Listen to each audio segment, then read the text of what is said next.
Alright, so this is going to be an updated in-depth tutorial on the any% with DLC speedrun for Borderlands 2. There currently exists a tutorial by the Fun Cannon that he made way back in 2015, and strats have changed since then, new things have been discovered, routes have changed since then, so this is going to be a fully up-to-date tutorial that goes in-depth on everything you need to know about speedrunning Borderlands 2. So, starting off, there are a couple things that we're going to need before we get started. So if you go to speedrun.com/bl2, you're going to want to go to the resources page. Now here, there are a couple things you're going to need. You're going to need the most recent downpatcher by Darkhal. If this ever gets changed in the future, always look for whatever says the most recent. This one, as of recording, was last updated 10 months ago. Most recent as of September 2020. This is the downpatcher as of this recording that you're going to need. After that, the next thing you're going to need, you're going to want this new game Gaige perfect weapon save by Shining Face. This has the save file that we're going to use.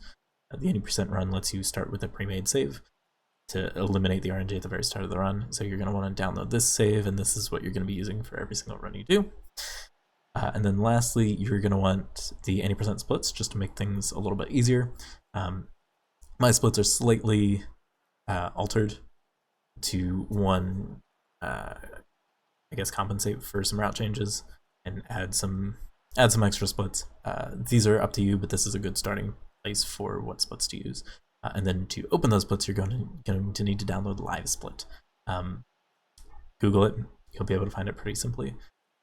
So Live Split is really important because this game is timed by in-game time rather than real time. Everyone's computers are different, everyone's load times are different. For co-op speedruns, everyone's connection is different, so the time it takes to connect to your host is different, and to eliminate as much variance as possible, we use a load remover through Live Split. If you check the rules, do not use the time from the character menu. This is inaccurate. It doesn't time certain things that it's supposed to. It's not very accurate. The Live Split load remover is what the final time is going to be based on. So starting off, downpatching is really important for the 80% speedrun for all characters except for Krieg. The game is run on patch 1.1 of the game, so you're going to need to downpatch from whatever the current version is to 1.1, which is only available on Steam. I know they somewhat recently, within the past year or two, they released Borderlands 2 on Epic, and patch 1.1 does not exist on Epic, so you have to own the game on Steam to be able to do this. So this is the most recent downpatcher from Darkhal. It's pretty simple. It has all these files in it. You're going to extract it, open the patcher, double click on here and navigate to your Steam folder where you installed Borderlands 2. In general, it's C program files x86, Steam apps, common, and then it'll be Borderlands 2.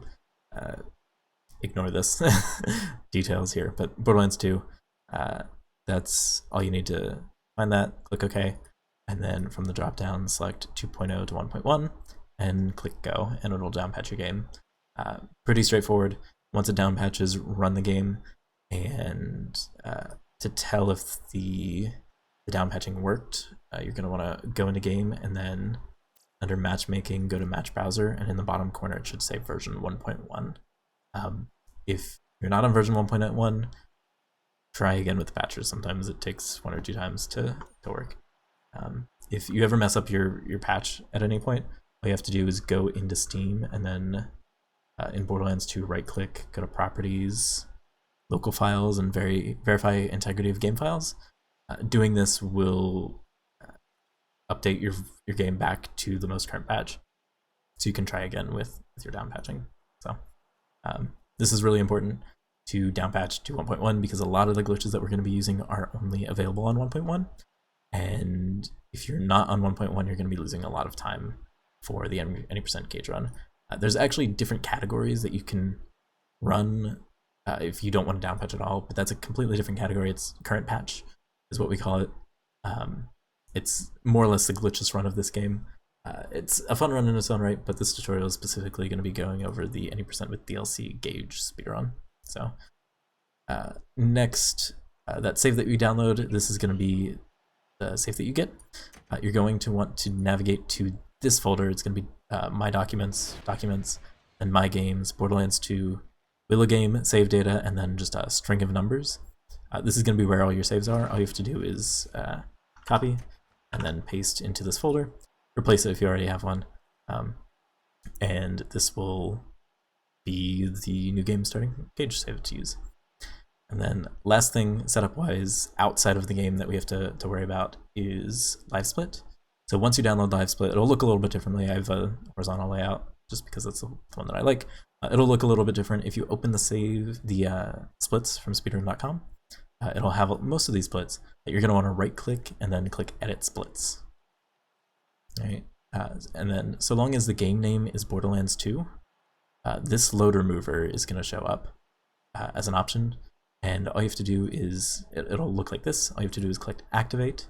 And then you're going to want to go into Settings and make sure Start and Split are checked. The auto starting starts it at the specific time, at the correct time. So make sure that's checked. And then you also want to make sure game version is being detected properly. It's not important, but if it's showing the right game version, then most likely the load remover is going to end up working. So, and then last but not least, once you have all your splits taken care of and whatnot, you want to right click and then you want to compare against, and then you're going to want to make sure game time is selected.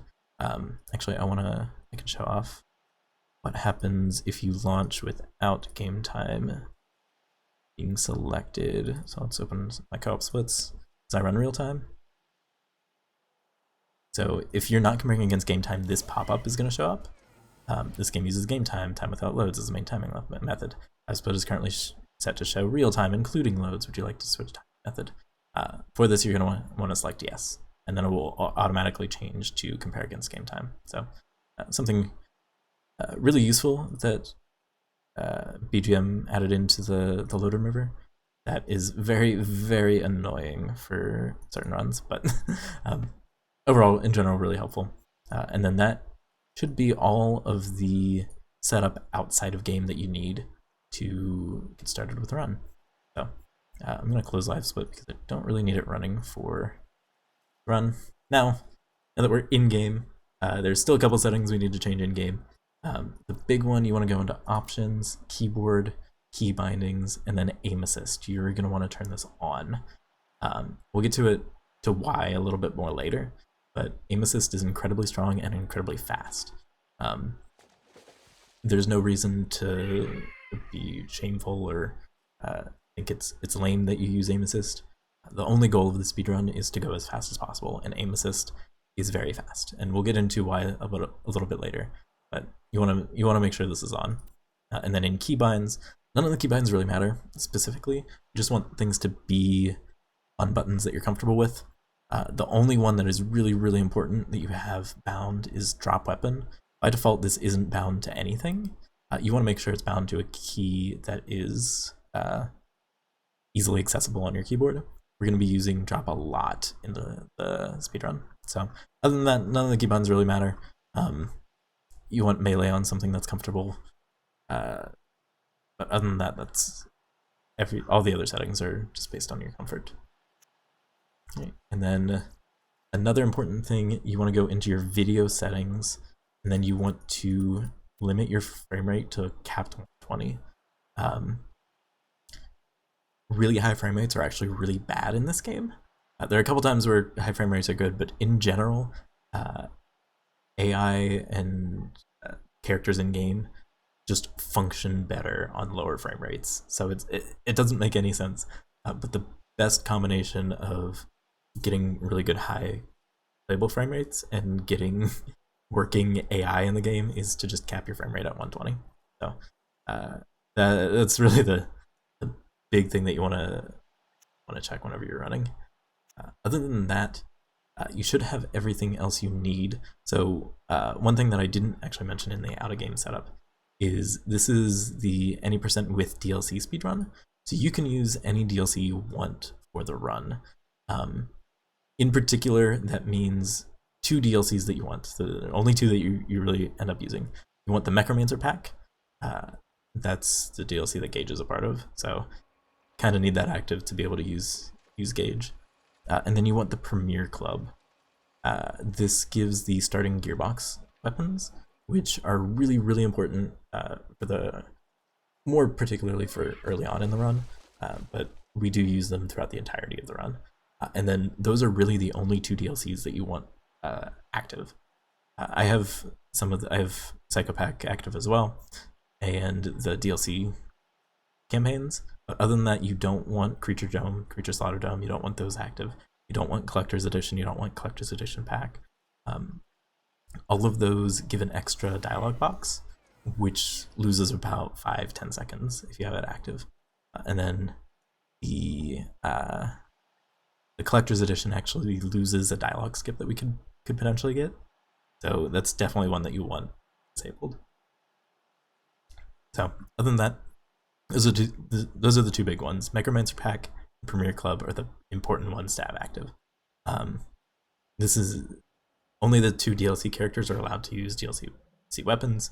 Not too important for this particular run, but if you do choose to run any of the other characters, that's split as a separate category as just plain old any percent, because they're non-DLC characters, so they're not allowed to use any DLC. So that's a bit of the distinction there between any percent with DLC and any percent. So now that that is taken care of, we should be all set to just jump right into the run. So where's my save? There's the save. So this is a starting save. You can change appearances, cosmetics, the skin, the head, you can change any of that. You can change the name. All of that matters. You can change the parts on the weapon if you really want to, but the parts that the weapons start with are the best parts that you can start with, so there's no real sense in changing those parts. But other than that, we should be all set to jump right in and get started.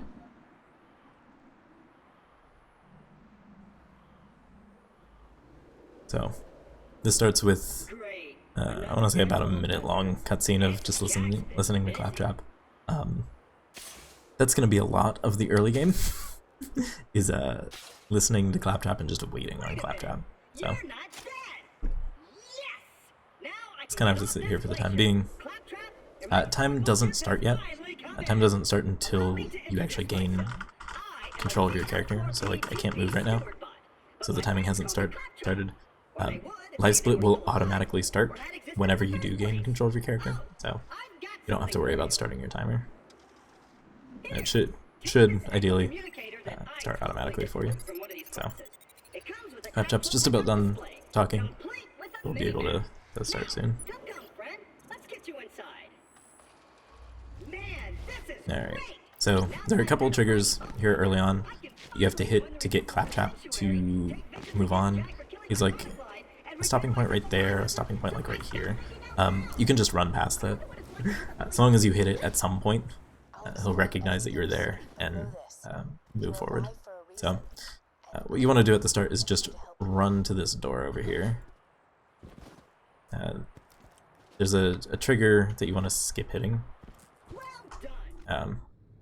There's a trigger that you want to skip hitting that'll move Claptrap, but if you just run to the door and just like face plant into the door, then you'll be good to go. So what I did is, once Claptrap starts talking, you want to open your menu. There's a little bit of menuing that you have to do at the very start. What I opened is my Badass rank menu, and if you don't know, Badass rank is sort of like a prestige system in the series, in that as you complete these challenges over here, you get Badass tokens, which you can redeem for permanent boosts to your characters across all profiles. Now, this is incredibly unfair for anyone who has a lot of playtime in the series. So you have a lot of tokens available, but someone with 1,000, 2,000 hours could have in the 20s, plus 20% to all their stats, whereas someone who only has maybe 30 hours in the game might only have 2-3%. So you are not allowed to run with badass rank at all, and you have to show that you don't have any badass rank in your run. So first thing that I do is, once Claptrap starts talking, is I just open my menu and disable it right away. These won't be applied, so easy for mods to be able to verify right at the start, plus there's also other menuing you have to do anyway.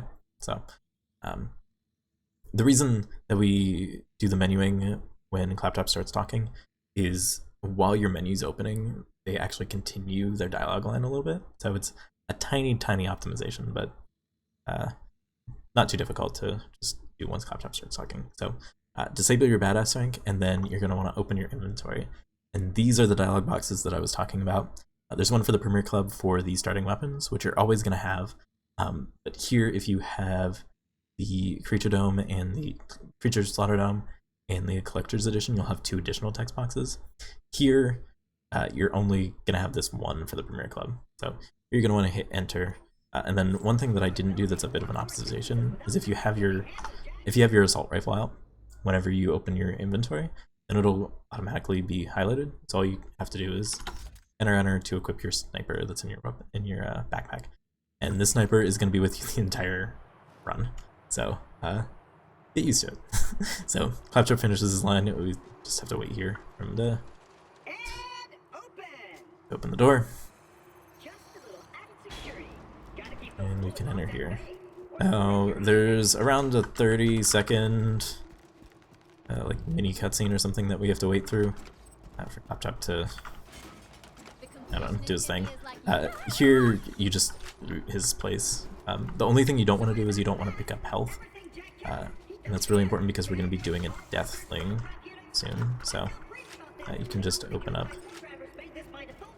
all of these things. Again, avoiding the health. And then towards the end of his dialogue, you're going to want to jump onto this ice block. So the quest turn-in is in this cabinet. So you can just stay here, stare at the cabinet while the cutscene happens.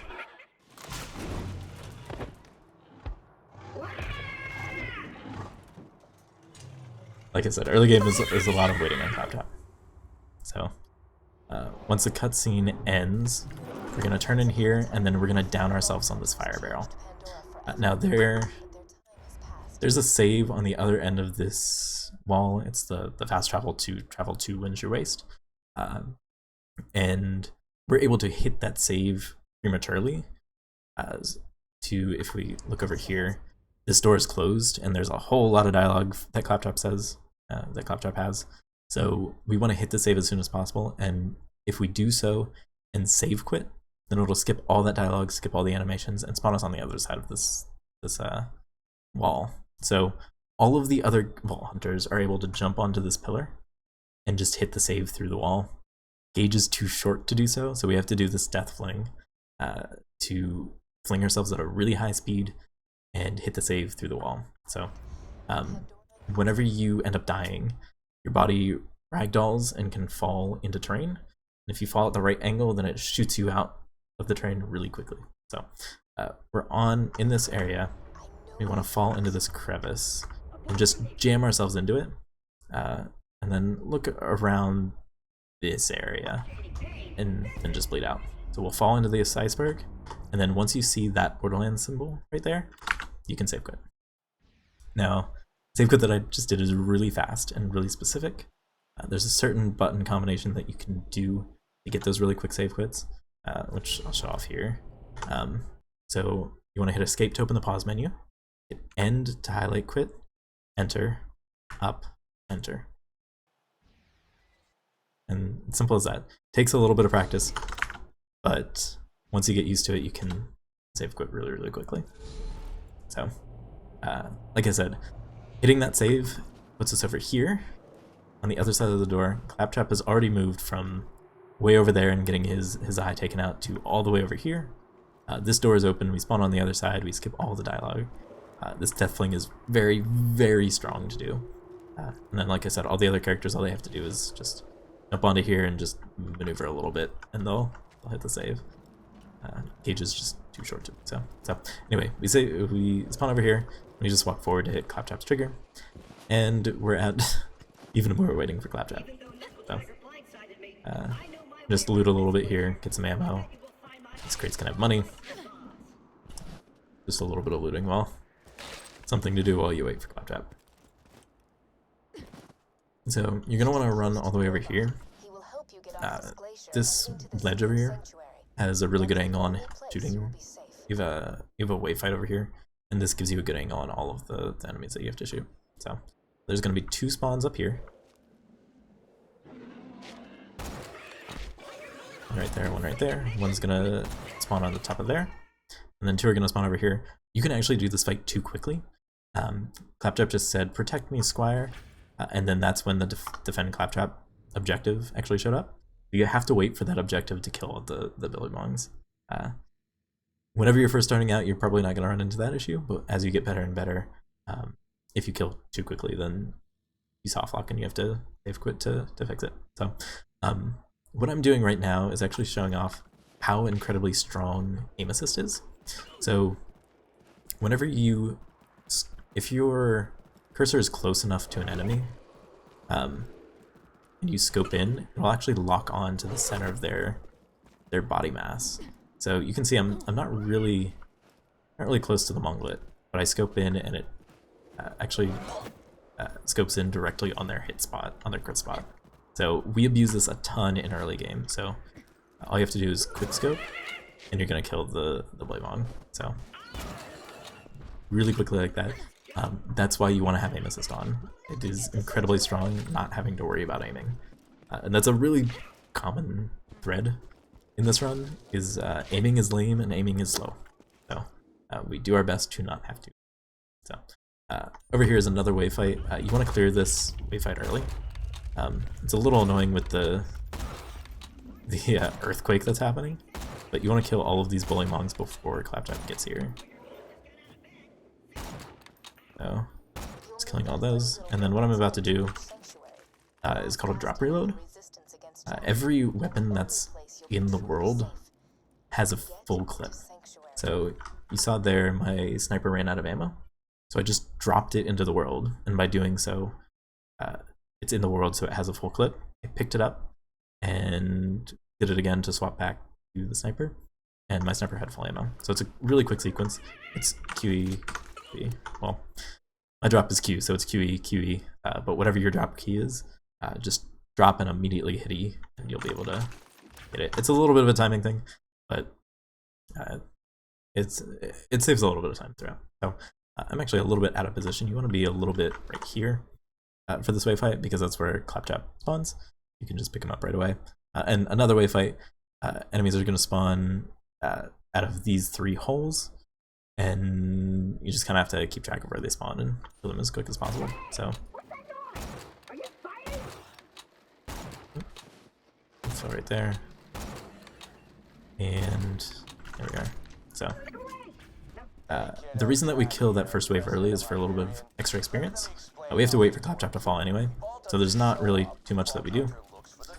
Can do while we wait, so kill it for a little bit of extra experience. It's really important that you do so, because the experience route is really specific and really precise early on. So again, looting while you wait for Claptrap to move. And then whenever he starts talking here, what I just did is I'm going to start pretty much the first true glitch in the run, which is called weapon merging. So what I did is, again, while he was speaking, so he keeps talking while I open my inventory, is I started to swap away from my sniper. But in the middle of that swap, I opened my inventory, and what I'm going to do is I'm going to swap places with those. So what this does is it confuses the game. The game still thinks that I'm holding the sniper. Now, snipers have a bonus crit damage whenever you hold them. This sniper in particular, Jacob snipers in particular, have 160% crit damage.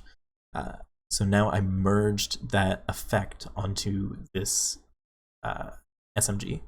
So because of that, all of my crits with the SMG, instead of just doing double damage, they're going to be doing 260% extra damage, which is going to be really good for this boss that's coming up. So you'll see it in effect right here. Just going to go over it again.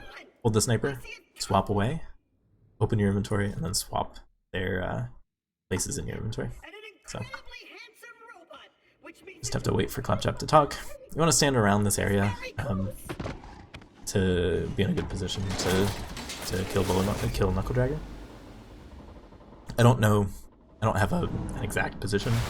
It's more something that you figure out as time goes on. So Knuckledragger has, I want to say, 3 different things he can do. He can jump at you. He can run directly towards you, and then he can just sit there and throw things at you. Him running towards you is the fastest, as he just kind of opens up his head for as many crits as possible. This fight is entirely determined by how many crits you can land into Knuckledragger. Because you have the extra crit damage, that's where all your damage is going to be coming from. So you just kind of want to get as many crits as possible. So he ran towards me, which is really good. I missed a lot of crits, which is really bad, but you can see how quickly it melted with just 1 clip of the SMG. So kill him. There's going to be a couple of enemies that spawn. You can see the drop reloading that I did to speed things up. So after you kill, pay attention to where these items fly. On higher frame rates, these are going to fly everywhere, which is why capping your frame rate is also really good. It limits the distance that these things can fly. So you want to pick up the eye as the mission weapon, and then you want to force equip the revolver. This is going to be really important to have through most of the run, particularly the early game. But force equip the revolver over your SMG, and then you're going to save quit. Enter your game, and then save quit again.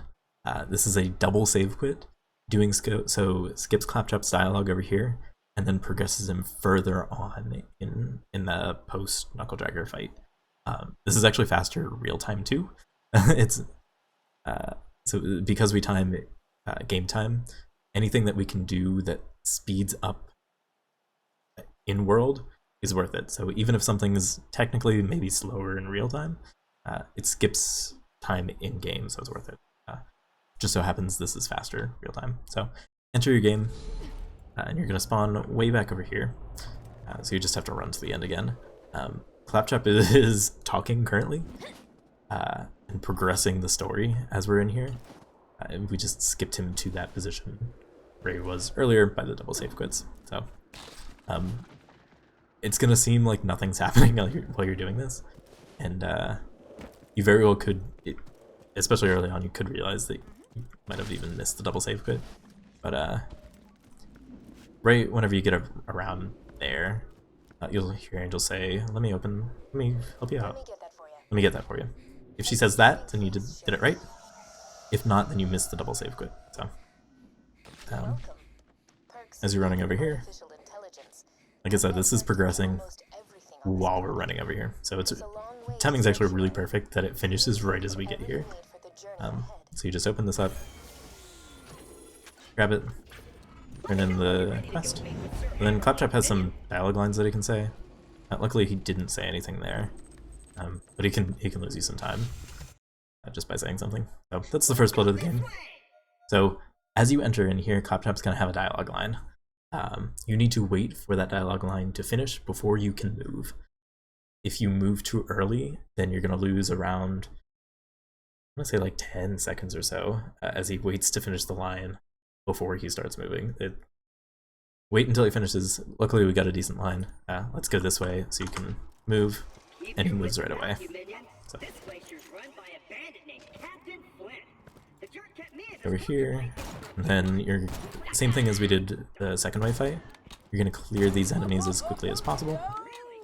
Well, I guess it doesn't really matter, but you're gonna clear these enemies for XP, and then you're going to merge your sniper onto your pistol.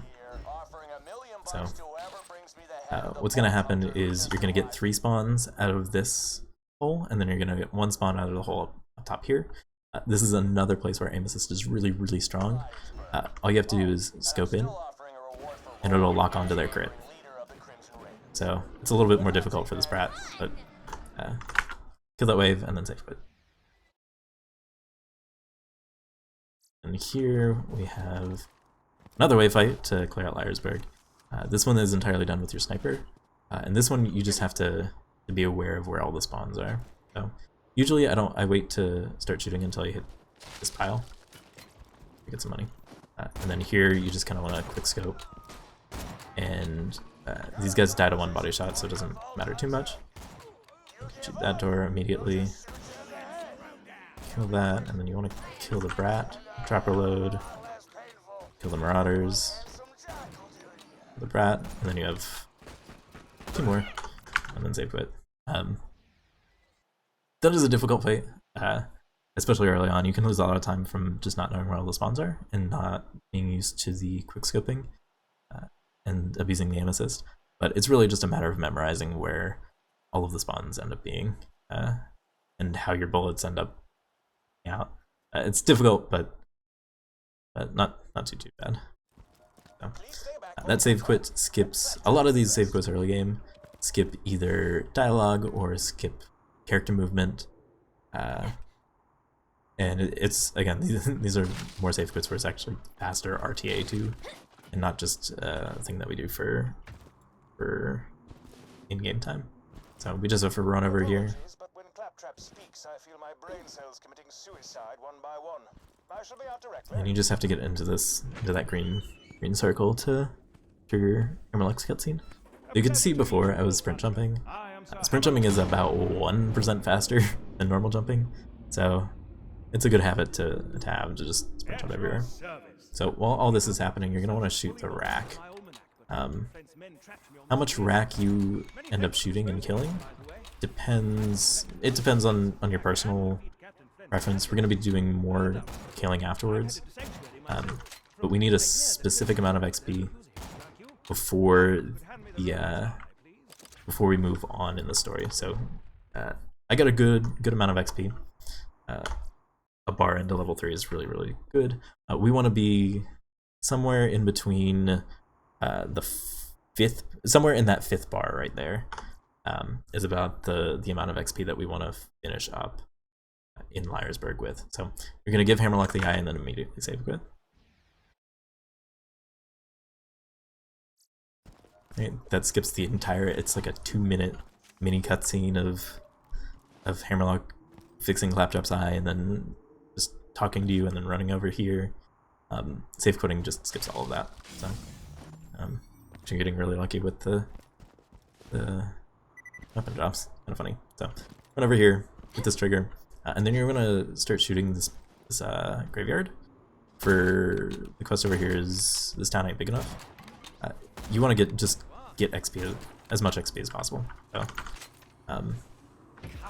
turn that, grab Claptrap, and then do a little bit of shopping. You want to get sniper ammo and grenades is the big one, and then just sell your entire inventory, including the relic, doesn't really matter.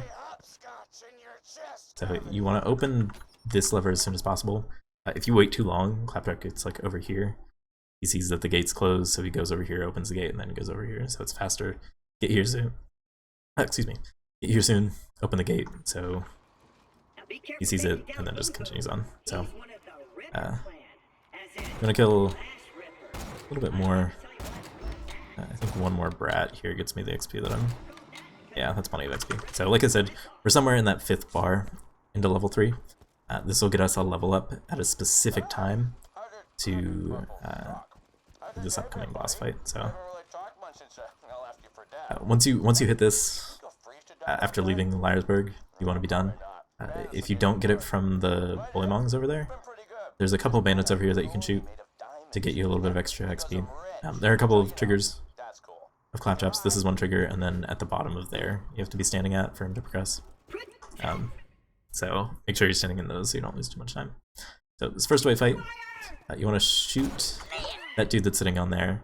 Then afterwards, you want to shoot the barrel. And that explodes that barrel, and that barrel. And has a good chance of just killing everyone in the area. Unfortunately, that missed 2 of them, which is fine. This is just a matter of sniping and trying to get headshots. For that first fight, headshots didn't matter as much in Liarsburg. Those enemies died to a body shot no matter what. These guys don't, so here's where aim starts to become a bit of a factor in the run. You want to hit as many crits as possible for that extra bonus for damage. Yeah, see any weapons, pick those up. So now here is a bit of a difference in strat.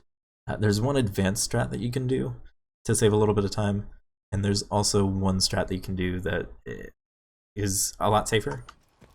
So if you want to go the safer route, you want to go up here along this ledge, and then stand right around here. This is where you want to take on this wave fight from. It gives you a good angle on all of the spawn areas. I'll show where you want to do the fight from for the advanced strat, but basic strat, you want to stand here for the wave fight. Wait until Jack finishes talking, and then you can start killing enemies. Make use of barrels. Like I said, having Dame is really strong. Drop reload anytime you run out of ammo. So once you kill all of these enemies down here, there's going to be 3 enemies that spawn up here. This is what you had the nades for. You can throw a nade over there, get some damage off. Throw 2 nades if you want. Just helps a little bit with the damage. So once you get that checkmark done, there's a trigger for Claptrap. You have to be like right on his trigger to get him to move forward. I'm gonna see if I can avoid it. It's a tiny trigger, so I can probably avoid it really quickly. So for the advanced strat, what you want to do is you want to stand. You're just gonna run directly into the camp. The enemies are gonna be aggro on you. It's gonna be a fun time. You want to land on this railing, then jump over here, and do the fight from here. It's a awkward angle. This thing's in the way. That spike. It's really awkward to deal with, but doing it from here means you can grenade jump into the arena without this drawbridge going down. So it's fast, it saves time, but it's a bit of a difficult and awkward jump. Plus, it makes this fight a little bit more difficult. I'll show that off after showing off the strat that you can do if you don't want to be that risky. So, like I said, his trigger is really small. You have to be like right in front of him. But once you move up to him, we'll start firing this. So, once this is about down, I'm going to throw a nade, and then what I just did is that I haven't mentioned it, but this is a grenade jump. Actually, this is going to hurt. Okay.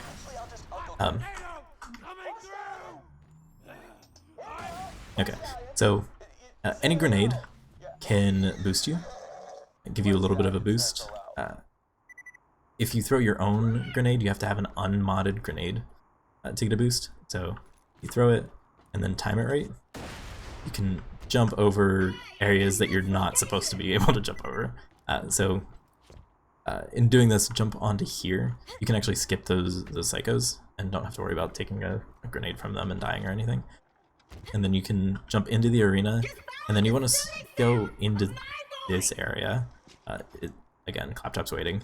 So just going down here after you nade jump will hit the trigger that you need, and then progress it to start the boss fight. So the advanced strat, which I only have 1 nade.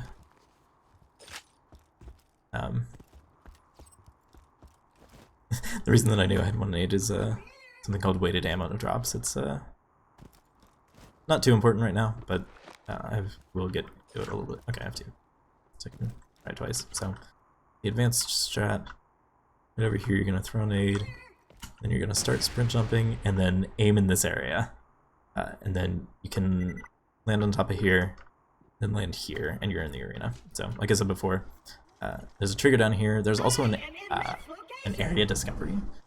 Whenever you discover an area, you get a little bit of XP, and with the experience route that we had, the amount of XP that you get from this area discovery will give you a level up.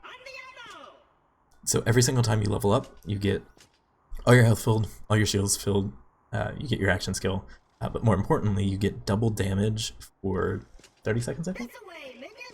Which makes this boss fight really a lot easier by having that double damage. So I think I'm gonna... Oh, okay, I'm gonna be moving. So trigger right there. And here you want to merge your pistol onto your sniper. The pistol has a slightly lower amount of crit than the pistol, or than the sniper. You get a little bit of extra crit from having a Jacob's pistol merged. It's not nearly as much as the sniper, but it's enough to make a difference in the run. So For early game, you want to have this pistol merged under your sniper. So I think I actually probably lost that level up bonus. There's an early kill that you can get on Bewm if your menuing's really good, if your movement's really good, if you're not stopping to explain things. What you want to do is you want to stand right in front of this door, which is where Bewm spawned. So you can just shoot. If you shoot at the right place, you can actually kill Big Bertha immediately. So what I just did is really important as to why we have that level up bonus. Little Bewm dies really quickly. I think he only normally dies to. I'm not sure. So the level up bonus means that you can kill Big Bertha in just one shot. What I did right there is called a double shot. So a double shot is pretty much just an animation cancel. And I'll explain the input for it after the fight, because that cannon is pointed right at me. So let's oh, okay. So let's kill and kill there. So after you end up killing, pick up all the grenades. You're gonna sell those for money, but picking them up triggers tutorial dialogue. So for whatever reason, Claptrap's tutorial dialogue is super high priority.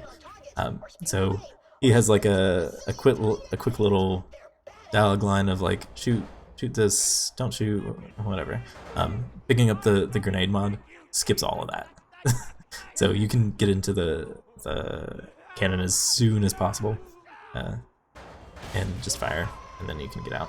So I'm gonna try and hide to like maybe de-aggro them. Actually, they're gonna get in the cannon. Okay, so the double shot menuing, the double shot keys that you have to press. So what you want to do is you want to fire your weapon, and you want to keep holding down your fire mouse button, and then you're gonna want to reload while still holding it down, melee, and then that'll do a double shot, all while holding down your first mouse button. So slowly, it looks like that. Quickly, you can essentially fire two bullets at once. So fire, keep holding, reload, melee, and it just cancels all the animations and fires a shot. It is incredibly strong with this sniper, and it's what lets us keep the sniper for as long as we can. So, double shot, really helpful. It takes a while to get used to. That's why I recommended having your melee button on a key that's comfortable for you. For me, it's mouse 4. For you, it might be different. So, this is a very precarious situation. So at some point in between triggering the... I'm just gonna kill all these guys. It's gonna mess up my experience a little bit, but I don't want to die. So one thing to note is while you have something merged, you can't drop reload. The merged effect goes away once you pull out the weapon. Once you do so, the game realizes, oh, you're not actually holding three snipers at once whenever you pull out one of the snipers that merged. So right now I have the pistol merged. If I drop reloaded, took the pistol out, so I lost the merge, so I'd have to so anyway, moving on. Sometime in between picking up the nade dialogue, you have to hit Claptrap's trigger in front of the gate. There's actually a soft lock. If you don't hit that in time, his dialogue doesn't end up triggering for it to progress the quest. So you want to pick up the nade mod and then run to where you're supposed to go, and then run back to the cannon. But at some point you want to unequip the grenade that you picked up, and then spec into Death Trap. So Death Trap is really important early game in your XP route. You can just let him out and let him fly, and he can get you a bunch of XP, which is really important. We want to hit level 10 at a very specific time, so getting as much experience as possible early game is really important. So once you spec into that, move on. There's going to be two badasses that spawn out of these waves of enemies. You can kill. You get a level up from. You hit level 5 from killing Bewm, and with that level up bonus, you can actually one-shot a badass if you're merged. So if you can kill the badass as soon as possible, it's right there. And then another one should be spawning. This one's spawn at some point. I think it's going. Well, it kind of screwed me up. But you don't want to spend too much time killing. You want to kill the badasses because they're easy for you to kill and difficult for Death Trap to kill. And they give a lot of XP. So, moving on. So, anyway, nade jumps are really, really good. They give you such a good boost in move speed that you want to grenade jump as much as you can. It saves so much time throughout the course of the run. But one important thing is you keep your momentum until you land. So just judging by how physics works, if you jump off of a high surface, then you're going to keep your momentum for longer because you're going to be in the air for longer as you land on the lower surface. So like if you're on a flat surface and you grenade jump, you just have that amount of time that you're in the air and with that extra boost. If you jump off a high surface, grenade jump off a high surface, then you just keep that for a little bit longer. So you want to grenade jump off of this ledge over here. Of course I missed it there, but grenade jump off the ledge, it saves a little bit of time. So as you can see, Death Trap's just chilling back there, killing enemies. You're just gonna run forward, and then you can actually grenade jump over this gate as well.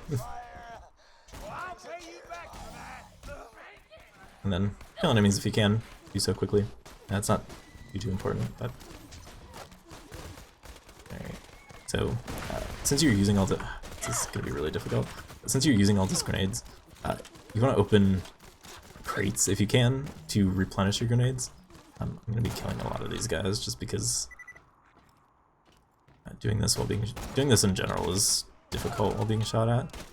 But trying to go slow is even worse because these guys are difficult and they really can down you. So you're gonna want to take this path and then get onto this building because there's I want that grenade. You want to get onto that building because there's a skip that you can do that avoids going all the way around Claptrap. It just takes you pretty much a straight line to Claptrap, and then if you fall down, you can actually maneuver your way onto here.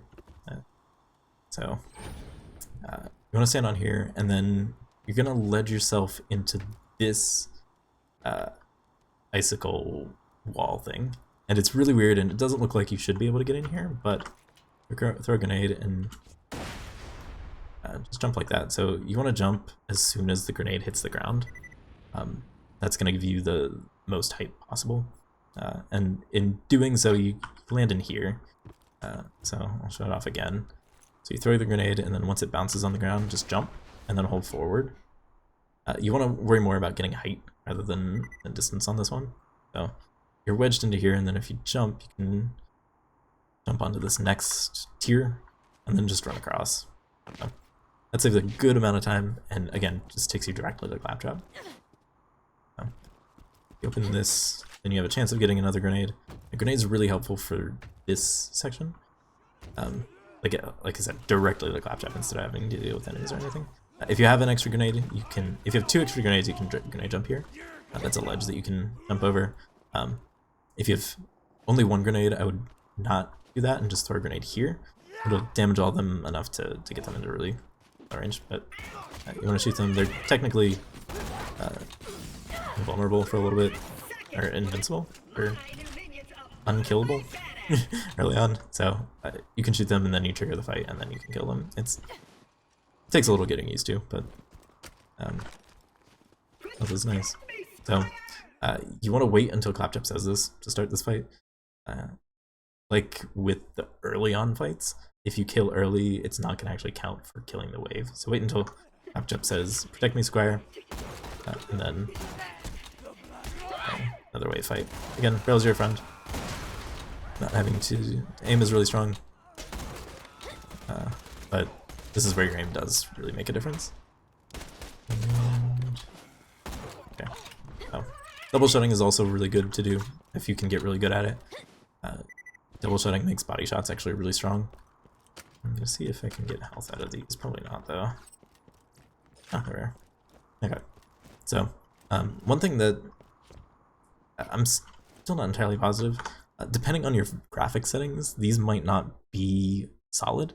So I think, I'm not entirely positive on it, but I think you want your physics to be low, is I think the specific setting, and in doing so, this will be solid. I think if it's on high, then I just fall through it, but if it's on low, then you're able to stand on it, and there's a neat little skip that you can do here. Jump on there, jump on here, and you can land here. Jump on here, and then jump around onto this chain. And you can walk up, and you skip. You take a direct path, you skip, and go all the way around. And then once you get up here, you want to let out Death Trap. Get a couple of kills on your own while you're waiting. Pop Trap. Just find enemies, try and crit them. Generally, those are the only enemies that you're going to be able to kill in time, but once that opens up, you can lift Claptrap up. So, next boss coming up is actually one of the more difficult bosses early game.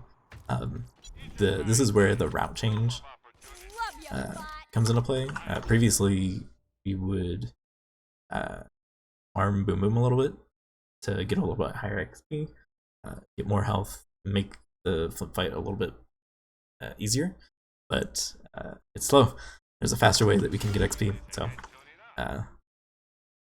this is really difficult, and this is where you need to be really, really good at double shotting, because double shotting is incredibly important for this fight. So you can actually get into the arena early here through this window, jump on it, just land here. You're in the arena, and you definitely want to get here because Flynt spawns way over there.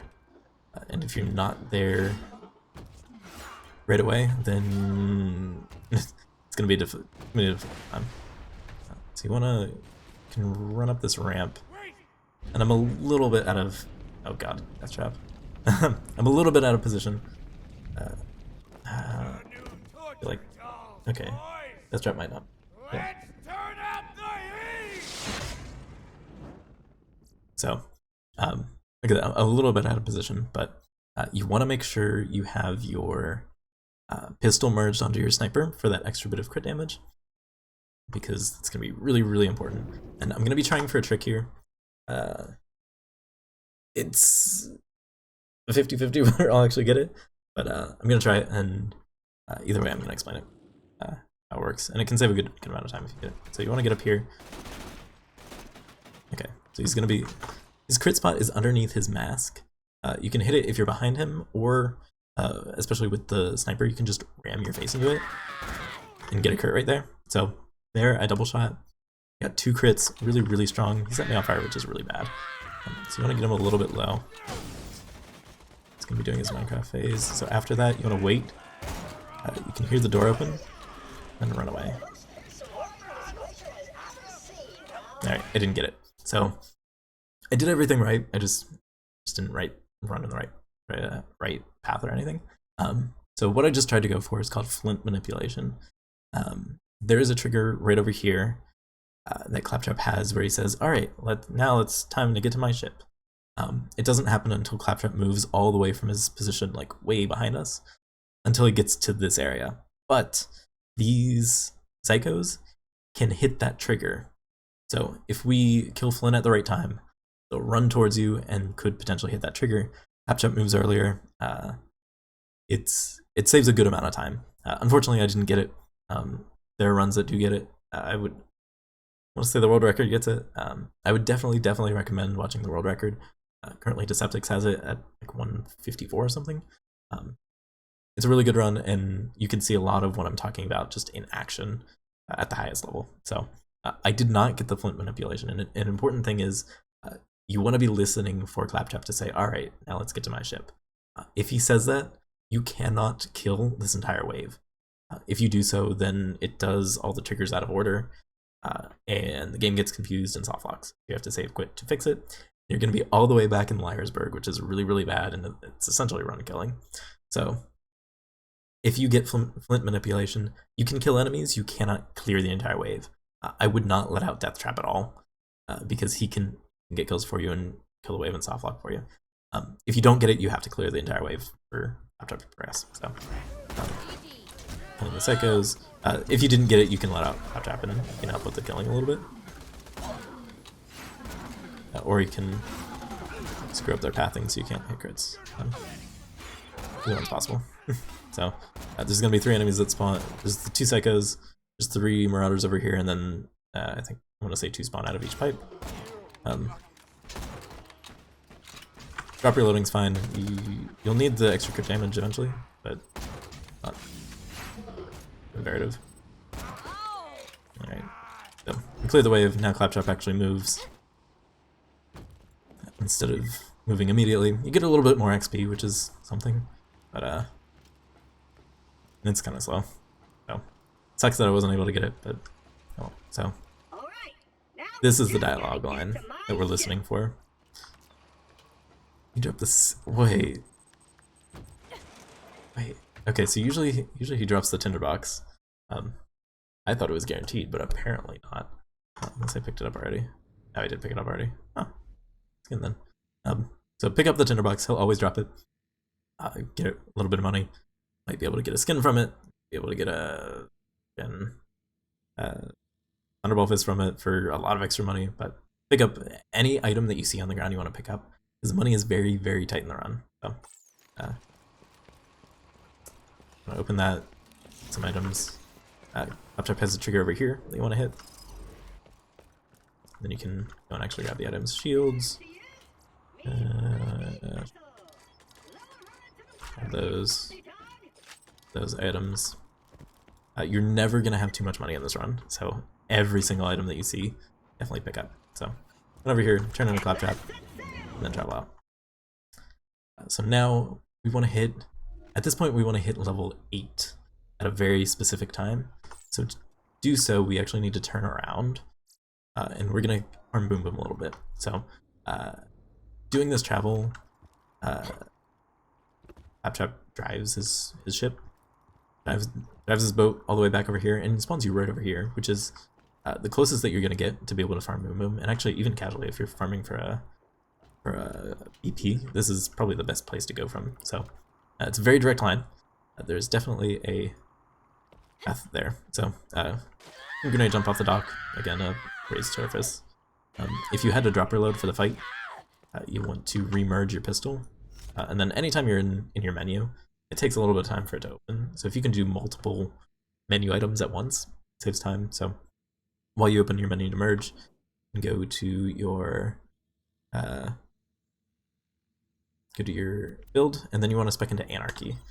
Anarchy is going to be used the entire run, but it's not going to be too prominent until probably about an hour or so into the run. So one thing that actually I haven't really noticed of the ice, I haven't really mentioned, if you go into your, and this is something that I see a lot in a lot of casual streams that I see, if you go into the keybinds, all of the different tabs of your inventory have their own keybind. So if you want to open the map, you press M, so you can go directly to the map. By default, I think show status is tab, and then inventory is I.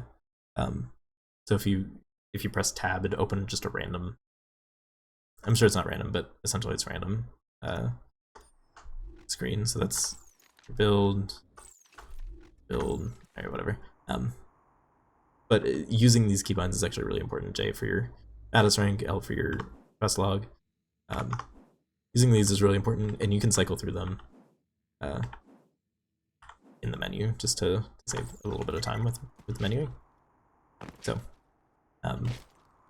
merge. You want to grenade jump at least once to get over here a little bit faster, and then you want to throw a grenade up here. And this is a little bit difficult. Grenade jump onto here, and then you're in the arena. And then you're gonna want to kill Bewm. This is where double shotting comes really into play. Being able to double shot relevant and accurately is really, really important. So kill kill Big Boom, kill little Boom, and save quit. Right, and then usually if you didn't drop reload previously, this is where you do your menuing and your skill points and merge and whatnot. You jump over there. You jump. And then merge. And then here's actually going to be a little bit of a better example of the level up bonus that you get. Whenever I kill Little Boom, I'm going to get a level 7. He's juking me. So there's the level up. And then Big Bertha died in just one double shot. So that's how strong level up bonus is, and a couple of times that we have it routed in to abuse it are really, really strong. So kill both of them, and then that's your movement farming. You're at the correct XP that you need, and you can turn around and travel back. So one thing that you want to do, and something that I didn't mention at the start of the run, which is really, really important, and the route kind of hinges on it, it is based on being able to do this. You're going to want a Logitech mouse with a free scroll wheel, or a hyper scroll wheel. There's a couple of different preferred options. There's a Logitech M500 that's on the cheaper end. It's around 20-25 bucks. That is really good for runners that are trying to get legitimate times on the leaderboard. The popular one in the community is Logitech G502. That's the one I'm using currently. It's just an overall really, really solid mouse. You're gonna need one of these mice to do the run again, like 45 minutes or so in. While you're practicing, if you don't have a hyperscroll mouse with a free scroll wheel, but you still want to do runs and still want to practice and still want to get better and still have the benefit of it, you can use an auto clicker. I think the Doom Eternal one is a really popular one. You can use it for your practicing and for getting better, but be wary if you do use it, then your times won't be valid on the leaderboards. So just keep that in mind. And why that's important here is because you actually want to, while you save quit after Boom Boom, you want to bind your interact button to scroll wheel. And we'll see why it's a little bit later on, but it's important to do right after you save quit after the final kill. Once you do that, you can enter game and then travel. So once you're in here, again, just grenade jumping to move a little bit. Now for anyone that has a little bit of, I guess, OCD of oh my god, streamer not spending skill point. I'm sorry. We're purposely not spending our skill point because it doesn't really matter at this point. That's badass. Oh boy. Oh. If you're going uphill, you generally don't want to grenade jump because, again, less time that you have the boost. So if you get here quickly, you can I'm gonna skip a little bit of dialogue, but interact with that and then run away from the badass. And then you want to go into this camp. While you're waiting, you can do a little bit of killing for some XP. Really good to do, and this is where having really, really good aim can save a lot of time, because if you have good aim, you can get a lot of kills, get a lot of XP. Again, Deathtrap's doing his own thing, but he's not going to be consistent, especially if he has a badass to deal with. So interact on here, and then you can do a little bit of shopping. You want to buy sniper ammo, fill your nades, and then sell your backpack. So you have a dialogue skip coming up here. Do that kill. While you're waiting, you can get some kills. You killed. Okay, so once you hear your scooter talking, you can actually skip this dialogue. The story's waiting for this dialogue to finish to progress. So scooter's talking, and the vendors can talk. Marcus and Zed say something whenever you enter the menu. But the way that the dialogue works is they play their dialogue whenever you press E on it. So if you actually jump and press E and interact with it, they'll play their line, they'll skip scooter, and then it'll progress. So get into a car, ignore the bully bong. So jump over the gap. You don't want to boost whenever you jump over. It gives you a better chance of spinning out. Stopping in general, you want to just use your entire boost at once. But that's one rare exception that you don't really want to. So here's a dialogue skip that is very, very difficult to get, and I already missed it. So this is a driving session that's a little bit difficult. You want to take as direct a path as possible to the entrance to Sanctuary. I'm taking the direct path as possible, but it's difficult. You need to have perfect driving to get a dialogue skip coming up. This is a weird quirk with 1.1 specifically. There's a save station way over there, a fast travel. And you don't, generally in this game you have to get close enough to a fast travel to activate it, be able to fast travel it in the future. For whatever reason, this fast travel doesn't have that requirement. You don't have to interact with it at all for it to be active in the future. I'm guessing they just didn't expect you to completely skip it. So we can take as direct a path as possible to get to Sanctuary. There's two different paths you can take. One goes over here, one goes over there. My driving is not the best, but to get over here, you just kind of have to boost a little and you'll get over. So Jack's line right there, Dignity. If you have perfect driving, then you can interact with that, and Dignity will play to skip this dialogue. It's very difficult to get. Like I said, you need perfect driving. So while you're waiting, you can get some kills for some XP. Once you hear Roland, you want to get a car and start driving to the next objective. A lot of this is just go here, do objective, go here, do objective, etc. So drive over here. Here's the Echo. I'll pick it up as soon as possible. And a bunch of dialogue will play over each other. They didn't expect you to know exactly where the Echo was, but if you do, you skip dialogue. So what I just did is an animation cancel. If you get out of your car, they have this animation of you like, oh, I'm getting out of my car.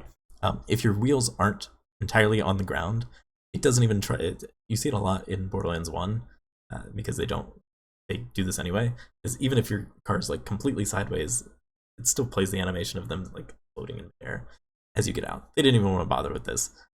If your car's wheels aren't on the ground, it'll just teleport you out of the car and won't even try to play that animation of you being in the air. So quick thing that saves a lot of time. Here you can nade jump. You can do like a little optimization of whatever. So anyway, you're just going over here to kill these enemies, and of course I got a badass, which is going to be a pain. The grenade does a lot of damage to them, and oh lord, this is gonna suck. So in general, that nade does enough to kill normal psychos. Badasses, not so much. So, oh my lord, it's disgusting. So once you get that, we have a dialogue skip coming up. If you, for certain objectives in the game, where there's, I don't know the specifics of how it works, but for certain objectives in the game, if you talk to a character twice in the same frame, it completes their objective and skips all their dialogue. So this is the first example of it with Reese. It's really difficult to get early on, but once you get the hang of it. So I have my free scroll mouse, I have scroll and interact. I have it unlocked, and I just flick down and actually kind of hear it. It's just spitting constantly, and all of those are generating inputs. So what I'm going to do is get bullied by these guys, so I'm going to start scrolling, and I'm going to look at Corporal Reese, and it just completes the objective. So there are a couple of instances of that. That's why you want to remind in the save. These rackers, obnoxious as hell. So they jump over here off a ledge. You can keep that momentum for a long time. So jump over here, kill this psycho. He's always gonna have the power core. And then once you do that, just jump off the ledge. If you took the exact route that I took after hitting this intercom thing to the echo, you'll see the fast travels. Fast travels over there somewhere, I promise. You skip that, so this is the most active save station. So this is just a really fast depth warp to get all the way over here. So get here, tuck to that, do a little killing for XP. Usually psychos are better to kill, because they are more likely to die in one hit. But anyways, have it a sanctuary. Really important here, you do not want to save quit at all here. Because we skip that save station, if we save quit, we're going to be put back at Claptrap's ship. It's really annoying, but you need to be really careful to not save quit here. So anyways, we get over here, again, they jump, get a little bit of extra move speed. You can take a little bit more of a direct route and jump to interact with this dude. You just kind of have to wait for the dialogue to throw your weapons or something. So put that in, and then whenever you turn in, you want to be sure to grab this shotgun, no matter what it is, really. More often than not, it's going to be something that you use until you get level 8. If you get really lucky, it'll be a shotgun that we use for the run. We're looking for a Jacob's shotgun with 2 or more barrels throughout this entire, actually, from starting this point on, we're going to be looking for shotguns with 2 or more barrels. Level 6 green is probably the lowest that you'll want. I think you can make a level 6 white work. It's not going to be great, but it might work for the run. So we did not get that. We actually got a really bad shotgun, which I'm actually glad that that's another really bad shotgun. So this is Jacob's, but it's only 1 barrel. It consumes 1 ammo per shot.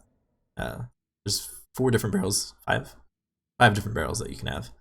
2 of them fire are single barrel, 1 pellet per shot. One's 2 barrels, 3 barrels, and 4 barrels. So this is really decent for what we need right now. After you turn in, you want to take this really awkward path over to Jessup. There's a trigger right around this area that fires moonshots at Sanctuary and triggers a dialogue line, but we're going to be saving that for a little bit of a dialogue skip. So I'm going to take this awkward path around. So over here, once you get around here, funny thing about this game is, like I said, AI works a lot better at lower frame rates. Also works incredibly well at capped 30 frame rate. So if you're fast with your menuing and can cap your frame rate here really quickly, you'll save a lot of time, because if you're at cap 30, Jessup moves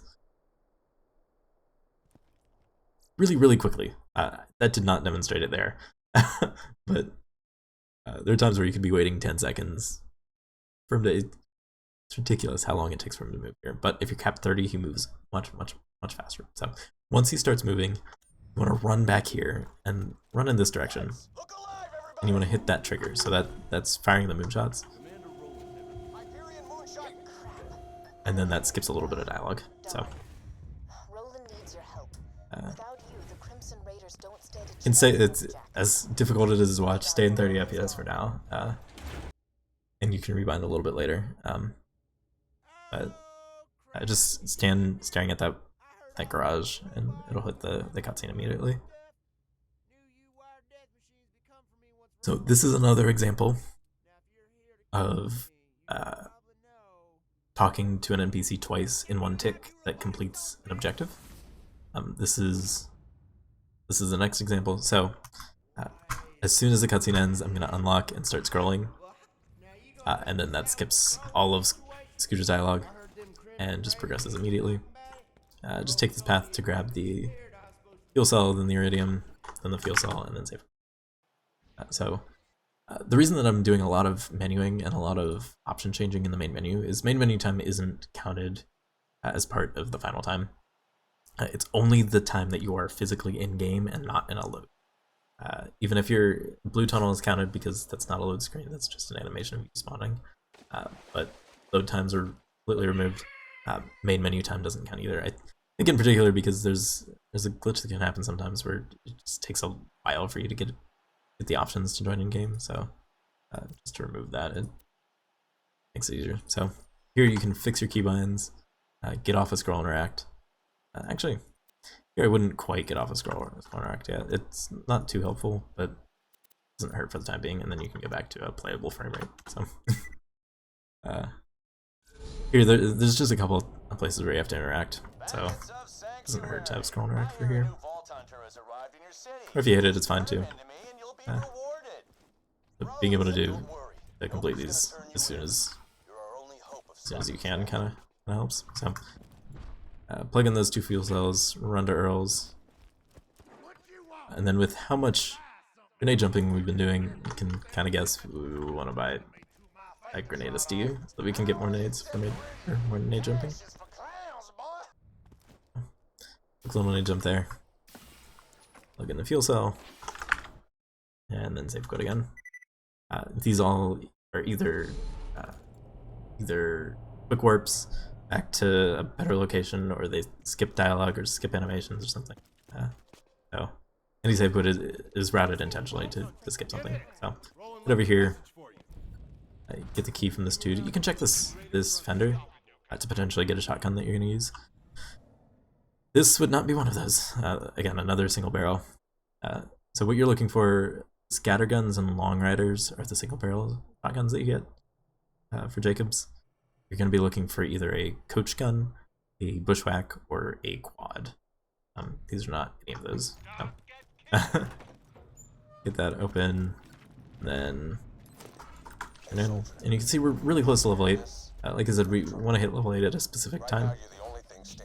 Let's go in here. That's the story. And then save quit takes you right back to the fast travel, and actually right there would be where you want to get off of scroll interact.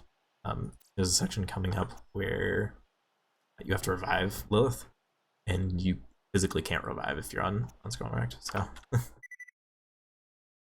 anyways, do that once you get the echo back in game. And like I said, we completely skipped the 3 horns fast travel, but it's there.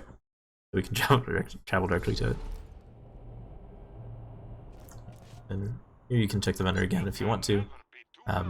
I'd say early on in your running, I'd check vendors a lot, just because to help mitigate the RNG you can potentially run into, bad RNG that you can get, give you more chances to get weapons and not be out. You're also looking for snipers. I personally would not buy a sniper in a vendor, but if you get unlucky enough, then you can buy one. So, just driving over here, there's a neat little skip that you can do if you have a little bit of boost. Take this path and just boost at this rock, and jump this gap and avoid having to go over the bridge. Get over here, and here, so completing that quest and turning in that go at Roland or whatever, gives you a 3rd inventory slot, which means we can take the sniper and the pistol. They both give individual crit bonuses. We can put those onto a different weapon, so we have even more crit. That's what the shotgun that you get from the quest getting to Sanctuary is really good for. I always grab that and always use that for this little bit of time until we get our next weapon upgrade. But I'm gonna, since I got this slightly better gun, I'm gonna be using that. So I would merge these 2 together, and then equip this because there's the animation of that opening, and then the pistol merge onto there. So currently, the game thinks I'm holding both the sniper and the pistol and the scattergun. So I'm getting the bonus from the sniper, I'm getting the bonus from the pistol. I think a bonus from both of those. You can see these crits are doing a lot. I don't know what the base damage is total, but I'm just kind of running through here. Travel into Prosperity. So this is a difficult area to get right in terms of killing that you're doing, plus speed and not slowing down. It's really difficult. A couple grenade jumps you can do, again from higher ground onto lower ground. I can let out Death Trap for some XP gathering. You'll get some XP on area discovery. Oh my god. Okay, so that's the other single barrel that you can get. Oh my god. So, the badass is gonna demolish Death Trap, but oh well. So, coming through here, like I said, wow. Like I said, you get XP off the level area discovery. So, getting a decent amount. Death Trap's getting me XP, I'm getting a couple kills. And then once you level up, you actually get another Death Trap. You get even more XP. You want a ton of XP through this area, but you also want to get it at the cost of not slowing down too much. So you want to take this path that I'm taking. It doesn't take you to where you need to go, but in this puddle, 100% of the time, every single time you load into this area, there's going to be this SMG. It's a unique SMG, it's called the Let's Go, and it is the weapon that is going to carry you until the big quintessential Borderlands glitch. So, this is actually, I think this is Battle Let's Go. Parts are random, whatever. Parts don't really matter too much. The weapon's so good that whatever you get is going to be really strong. So, you want to pick it up, and then what you want to do is replace your shotgun with the Let's Go. So you want to open your inventory, just enter, and it'll equip the Let's Go. And then this is where you want to, like I said before, doing all your menuing at once. This is where you want to equip those 2 skill points. You want to put them into close enough. This, again, isn't too useful currently, but in about like 20 more minutes of the run, it'll become really strong. So then you can get out, and then you can just see how strong the Let's Go is. It does really good damage on its own. Even the current patch run doesn't have. Nope. So see there that pulling out your weapons uses your merging. So the current patch run uses the Let's Go a ton, and it doesn't even have any of these glitches. So it just proves how it's one of the best SMGs in the game. And you just get it for free in Pile. So, like I said, this is what you want to get XP, but don't slow down too much.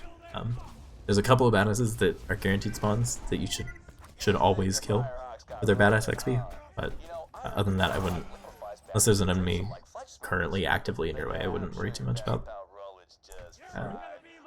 going out of your way to enemies. So this is first badass that spawns. And here I'm gonna do another, I guess, exploit. Like with the weapons on the ground having a full clip, all the weapons in your backpack have a full clip. So I'm about to reload, and I have my merges that I don't want to get rid of by dropping. I can open up my menu while holding the Let's Go. Again, it's gonna highlight the Let's Go, and I can enter. This puts it into my backpack, fills its clip, and then puts it back in my equip slots. And I have a full mag. Oh my lord.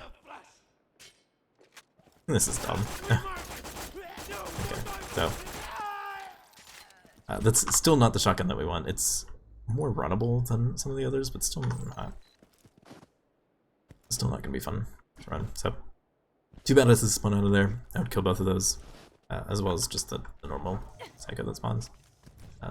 Ammo crate here for more nades if you want, or more SMG ammo. Some more grenade jumping.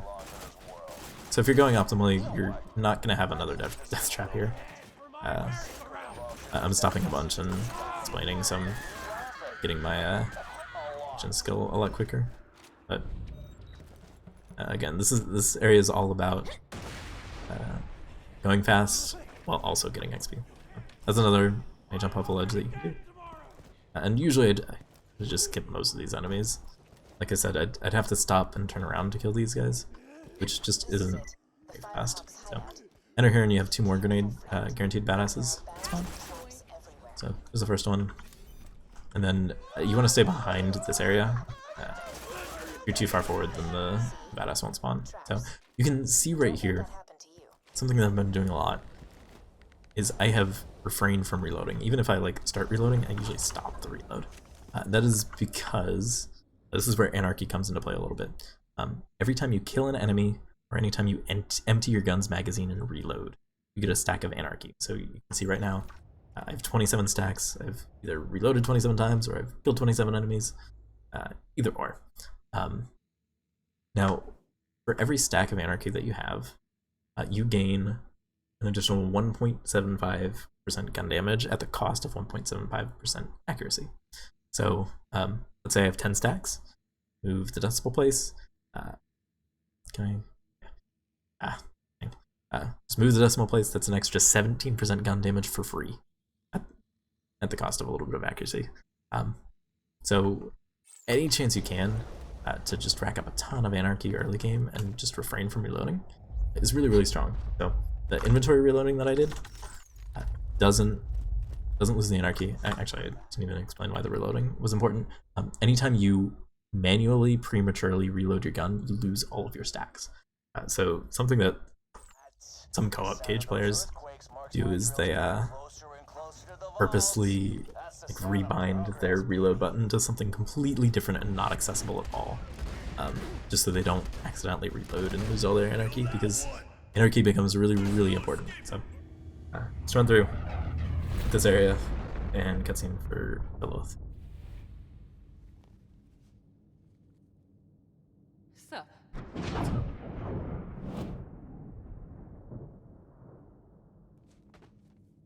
you doing? And you have to wait for Lilith to talk. I get rid of these barrels. Lilith can activate these barrels and kill you. I don't trust the barrels at all, so I just get rid of them as soon as possible. No. Could you help me up? I wait for Lilith, and then this is why you need to be on E-interact instead of scroll interact. So interact Lilith, you can get really far for losing the revive. And as soon as you revive, you want to rebind to scroll interact again. Get me some iridium, will ya? I should have some in one of my strong boxes. So, oh, that's not an unmodded nade. Like I said, you can only grenade jump with an unmodded nade. This will not use me at all. So, get the iridium, and then this is another interact twice in one, or talk twice in one frame to skip dialogue and animations. So this is a difficult one to get. The best advice I can give, as stupid as it sounds, is scroll really, really hard. Like I said, it's such a stupid. Whenever I was told that, I had trouble getting this initially. Whenever I was told that, I was like, no, come on, that's not what it is. But no, scroll very hard. You can see, especially in my runs, like my camera's shaking because I'm just like scrolling as hard as I can. And then you want to start scrolling before you even get close, so that you're, instead of accelerating, you're already at max scroll power. So doing so will start the fight almost immediately, whereas you'd have to wait for her to fix herself and whatever. So you can let out Death Trap here for a little bit of health. This is just killing as fast as you can. Another optimization you can do is, so we're expecting close enough, and it's not going to make a huge difference in terms of damage right now. But what close enough does is every bullet that hits a wall has a chance to ricochet directly into an enemy at the cost of reduced damage. So again, going to become really, really important later on. But currently it's not going to do too much damage, but if you just like shoot at the ground, bullets can ricochet into enemies, and then if Lilith damage that psycho, Lilith killed it, but because I got one bullet from close enough into the enemy, I still got XP for it. So I got the slight optimization. Not too important, just kill enemies that you see and have Death Trap help you. First wave is just base psychos. Then you have a badass. And I really, oh my. Get some ammo. This ain't over yet. So this is the type of gun that we're looking for. Oh my god, this is ridiculous. So these are all single barrel. These only consume 1 ammo per shot, and then the importance of the number of barrels is the number of pellets that it has. So this is the best single barrel that you can get, and it fires 9 pellets at once. This only gives 7. This only gives 7. This bushwhack that we just got, which I just done just because I'm on scroll interact. This bushwhack that I got is actually not bad. Has 15 pellets. So double the amount of pellets as this, and then 6 more pellets as this one. Plus, it's a higher. Actually, it's the same level and more damage. Just because that's a bad parts. I'm not gonna get into shotgun parts at all. Basics that I want to give you. This accessory is the best you can get, and you want multiple barrels. You can see the 3 barrels right there. You can see it consumes 3 ammo per shot, which doesn't affect us at all, and we'll see why later. But this is the perfect shotgun we want. Could be a little bit higher damage, but considering got it in this area, it is. This game is dumb. Still unmerging because I'm not used to scrolling right. Is this a sniper? Oh my god, I'm getting everything I need. So that's gonna replace our pistol. Snipers give more crit. That's the basics.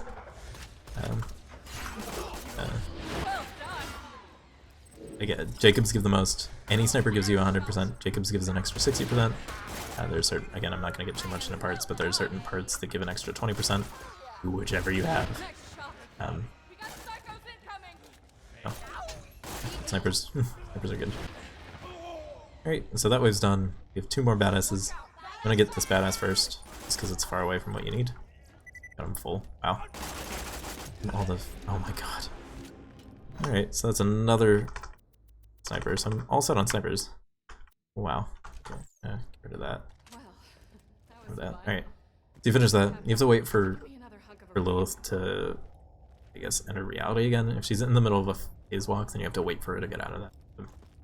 Anyway, get the iridium, and throw a grenade to be optimal, whatever.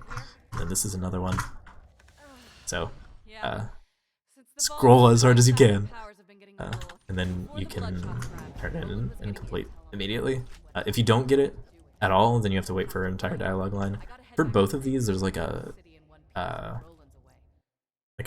miniature version of this where she still skips some of her dialogue, and then her restarting skips more dialogue.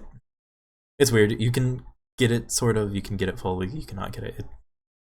It's difficult, but best advice I can give is scroll early and scroll hard. That's about it. So once you turn in the quest, you can save quit. And yeah, so here we get a class mod for turning in. What class mod did I get? I got a zapper, useless. So there are 2 class mods that you're really looking for. You want to get a punk class mod, or you want to get an anarchist class mod. Those are the best class mods you can get. Zapper is useless. It's $95 for me. Here you can do a little bit of selling. You want to sell everything except snipers that you picked up and potential shotguns. So sell all that, get a bunch of money. Sell your current shield. You want to buy a turtle shield. The shield that you buy here is going to be your shield for a lot of the runs. You want to get a shield, a really good turtle shield. You also specifically want to buy a white turtle shield. I know I contradicted myself. You want to buy a good turtle. It's more important that you buy a white turtle shield because anything higher rarity is going to be more money, which is going to make you broke at the end of the run and later on in the run. So here's another place you can check. Like I said, a lot of snipers, I wouldn't buy any of the snipers. Again, that's more money that you've spent, especially that one. That's almost half my money. I wouldn't buy a sniper at this point. If you don't have a sniper later on, then maybe I would come back here and buy a sniper for relatively, in terms of the run, less money. But if you get a shotgun from here, perfect. I still have not gotten one. So, in here, grab a vehicle. You can get off of scroll interact at this point. You really don't need it. Actually, you don't need it at all for the rest of the run. Scroll interact. You will need scroll wheel, but it's not scroll interact. There's a little bit of driving.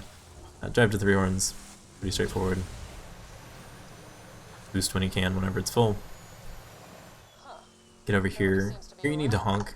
There's a soft lock on this version that was fixed later on, but if you honk too early, then you'll have to save quit to fix it.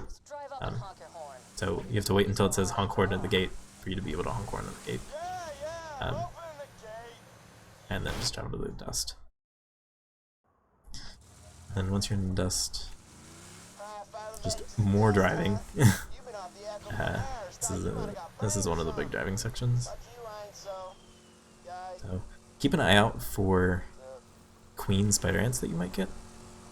If you find a queen spider ant that's gives a lot of experience, and is really good to, if you get it, stop, get out, and kill it for the experience, because it's definitely worth it there. So what I just did is a cutscene skip. If you boost into Ellie's place to the left of Ellie, you continue once you hit her cutscene, and you can hit a save point. And if you hit the save point in the cutscene and save quit, it'll skip the cutscene. So hit that cutscene, enter game, you're gonna spawn at the save that you just hit, and skip the cutscene. Talk to Ellie. Still scroll interact. Talk to Ellie. Save quit. Get off. Let's scroll interact. Okay, and then get back into game. Here you want to be on the lookout. There's a unique weapon. It's, again, just like the Let's Go, there's a unique weapon that spawns every single time you load into the dust. The difference is here it spawns in one of 5 locations throughout the dust. This weapon is called the Gwen's Head. It's another blue unique. But the difference here is here you can actually, another thing that you can use throughout the run, it gives a little bit of extra crit damage, but it gives a special type of crit damage that multiplies the crit damage from snipers. It's a lot of math, it's confusing, I'm not going to get into it because I don't even fully understand, well, I sort of understand it, but if you go into the Discord, which is one thing that I did not mention early on, there is a Discord for speedrunning. All of the speedrunners are in it, and if you have any questions, you can join it and ask away, and we can help out. I'm going to put a link in the description to that. It's also on speedrun.com, which I'm actually up right now because it is important. Right here, Discord. We're happy to help. So, anyways, back to the run. If you find it, it's going to be in a box right here. You open it and check, okay, oh, what's in the box? Pick it up. It is definitely worth it. Even if you, in the Discord, there's a spreadsheet that has the different calculations of when it's worth to use the Gwen's Head and when it's worth to not use the Gwen's Head. I wouldn't worry about it at all starting off. It can be a replacement for if you don't get a sniper, which is why it's good to hold on to. If not, it's just more money that you can sell. Keep an eye out right there. I'm probably gonna farm until I get it, just so you can see what it looks like. But just get a car, and you can start killing for parts to progress the story. So you want to hold both of them, your mouse buttons at once. Your car has both like normal weapons and the turret at the top. If you hold them both at the same time, you double your FPS. So the save quits are really, really important, not only to skip dialogue and skip cutscenes or whatever, but it also resets the positions of these cars. They spawn in as soon as you load into the map. So finding them initially, if you don't save quit at all, is a pain, and it's going to be so difficult to find them. Whereas if you save quit, they're always going to spawn out of this thing. So the first one you're going to have to track down, and then once you kill that first one, the second one spawns. So 2 spawn out of here. Then once you kill those, you can drive over here. And then the next ones are going to spawn out of this place right here. So there's actually a spawn limit of how many enemies can be spawned at once on a map, and it is very, very low. It doesn't come into play in solo runs nearly at all. It's more relevant for co-op. Here's where one area that it can slow you down. The spider ants that spawn right outside of alleys are still spawned, so they're holding up the spawns for here. We just kind of have to wait for them to despawn. So we just sit here. Oh, this guy will spawn. The type of cars that you're killing, headhunters are going to be the most terrifying. I don't think I've gotten one actually yet, which, just by saying that means that the last one's going to be a headhunter. They're going to do the most damage to you and are most likely to kill your car. Other than that, the rest of them are kind of pushovers. So 2 at the first one, 2 over here, and then this last one's a pain to track down. He spawns somewhere over there, so he's going to be driving around somewhere here. Keep an eye out for him. I can see him right there, so I'm driving right to him. So kill this guy, pick up the last last part. I actually didn't get out of there. So, kill him. Once you pick up the part, it's like that. One thing that I actually didn't mention, which is really, really imperative, that I really should have mentioned a little bit earlier. From the point that you turn in Lilith's quest up until after this next boss coming up, you do not want to travel to Sanctuary at all. If you travel to Sanctuary at any point before you hit level 10, you haven't hardlocked your game, you've hardlocked the run, because you cannot get the weapon that we need to progress in the run. So you do not want to travel to Sanctuary after Firehawk. And then another important thing is you don't want to open your quest log at all. Doing so we're manipulating our level and manipulating the level that Sanctuary is at as we're leveling up to get Sanctuary to spawn level 10 weapons. What's really important about that is that launchers start spawning at level 10, and we need a Vladof rocket launcher, which I'll get to in a little bit, but if we travel to Sanctuary at all during this section, during the dust, during Bad Maw that we're killing, during driving to Bad Maw, if we travel there at all, we level Sanctuary to our current level, so Sanctuary will at max spawn level 9 weapons, which is detrimental, and you have to wait until after killing Warden to level Sanctuary up a little bit higher to spawn rocket launchers, and at that point it's too late. If you travel to Sanctuary at all, at any time between turning into Lilith and after killing Bad Maw, then you hardlock your hardlock on, and you have to reset. So your quest log, it's complicated. It's something that the PGM found when routing all quests. Something about some quests scale with Sanctuary, and if you hover over one of those quests, then that locks Sanctuary's level. It's again more important for 90% or for all quests speedrun, but at any point here, do not open your quest log. So here, it's really important, the car that you use. So we've just been using a runner because that's all that's available to us. Here we use we have the bandit car to infiltrate. Here the bandit catapult technical is actually noticeably the fastest car in the game by a very wide margin. So you actually need to be a little bit faster there. If you're slow, then Ellie does this and stops you from this thing. But you can see the catapult technical isn't default selected, so you have to do a little bit of menuing to get that selected really quickly, which, if done properly, looks like that. Yeah, so I'm gonna save quit 1 so that I can farm for the guns a little bit, just so I can show off what it looks like. Nothing there. So the menuing for this, so you enter, go into the catch ride, you hit enter, down, enter, up, enter, down, enter. Oh, go over that again.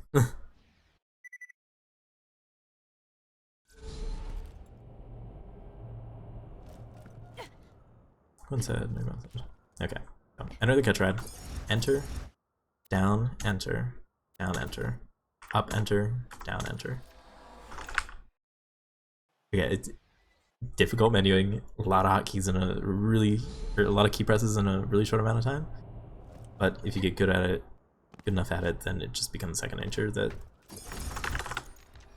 get the bandit technical in really, really quickly. So, the bandit technical, the catapult technical is going to be what you use for the entire run, just because it is that much faster of a car. So, as Gwen said, pick it up. It's actually fire. So, $150, not bad. Plus a little bit extra crit damage. Again, it's the actual percentage that it gives is difficult because it's a different type of crit damage. But here's the catapult technical. It is a lot faster than the saw blade technical is like very noticeably slower. And it's a little bit faster than the runner. So, anyways, you get the car, honk at the gate, and then here, like we did way earlier with Claptrap, while meat stick, whatever the dude's name is, while he's talking, you can go into your menu, still keep talking as you're going in and as you're going out. So that's when you can do your weapon merging. So I'm gonna merge the 2 Jacob snipers because those give me the highest crit damage. So and I have a lot of crit damage on my Let's Go. And then you can actually enter before the gate closes. Kill an enemy if they're coming after you, especially if it's a suicide psycho. And then you can just kind of hit that trigger and hide until bad ones. So one thing before we actually start the fight is if you go back onto speedrun.com, in the resources section, you can see the very first save is first kill Badma, because this fight is probably one of the most difficult fights in the game, but it might be exaggerating a little bit.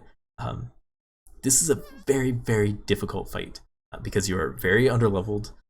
You have a little bit extra crit damage from the weapon merging, but overall your damage is a level 8 weapon, and that's about it. So you can use the save to just practice this fight if you need to. So really, really helpful resource to have. So Badma spawns. And nice. Oh lord. This is so out of sync. Okay. So once you get out of the cutscene, whenever that ends up being, let out Death Trap and let him aggro on Death Trap. Doing so,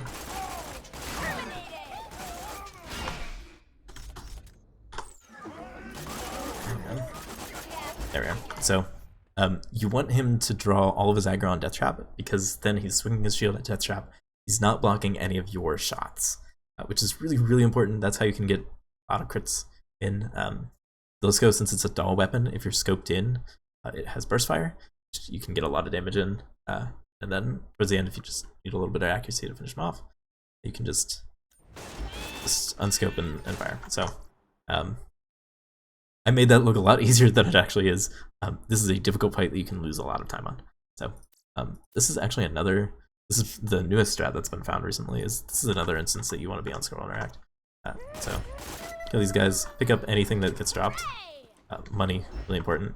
And then here is probably the funniest, absolute funniest skip. If you're on scroll interact and you scroll onto this wheel, the gate opens faster and it completes the objective faster. It's ridiculous. It's dumb, it's stupid, it's funny, it's hilarious, it's all of the above. So do that, travel in, and that's the first Badma kill. Now, we need to hit level 10 here before we can progress the story. We are not level 10, so we need to kill Badma 1 or 2 more times, maybe even 3 more times, to be able to hit level 10. So we're going to travel back out. After the first kill, Badma respawns instantly, and instead of actually... There's 2 different shots you can do. One, you can do what I just did and kill him with bullets so that you can get his drops, his iridium, he has a guaranteed blue drop, a green drop. It might not be guaranteed. You can drop a blue weapon, which sells for a lot of money. You can drop a green weapon, sells for a lot of money. You can do it that way, or the preferred method for all speedrunners is if you take this path over here, and then there's a couple of different setups here. My setup is a lot less precise. I just kind of stand right here, and you wait for Badma to follow you over, and then he's going to start a running animation. To do that, throw a grenade and just walk to the side, and it just knocks him off the edge and kills him, and you get the XP for it. Really, really simple way to kill him. I'll show the other setup if you can figure it out. I'm actually gonna go back to not scroll interact. So this is probably the best place to go over this. Weighted ammo drops. So if at any point you're below half of an ammo type, you're more likely to get that ammo type ammo crate. So I have 4 grenades. 1 grenade is less than half of that, so I'm more likely to get grenades out of these. Like, see, I got 2 shotgun, I got 2 assault rifle, I got 2 pistol, 1 SMG, but I got 4 nades.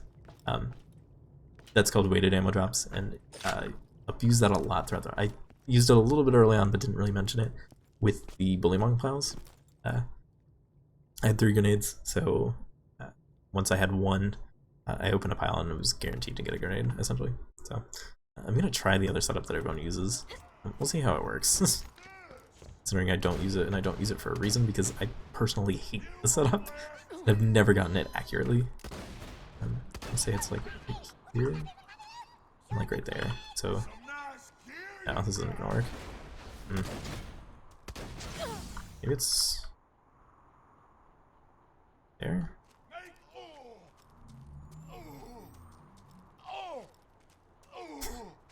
This is hilarious. Oh, okay. Yeah, literally everyone else uses that setup, and I'm probably just gonna pull up the leaderboard. Like, this is so important that everyone else uses it for me to show it properly.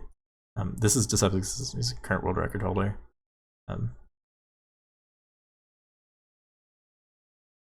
This is Badma.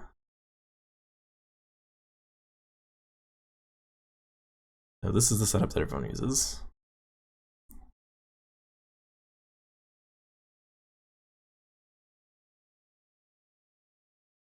And it works.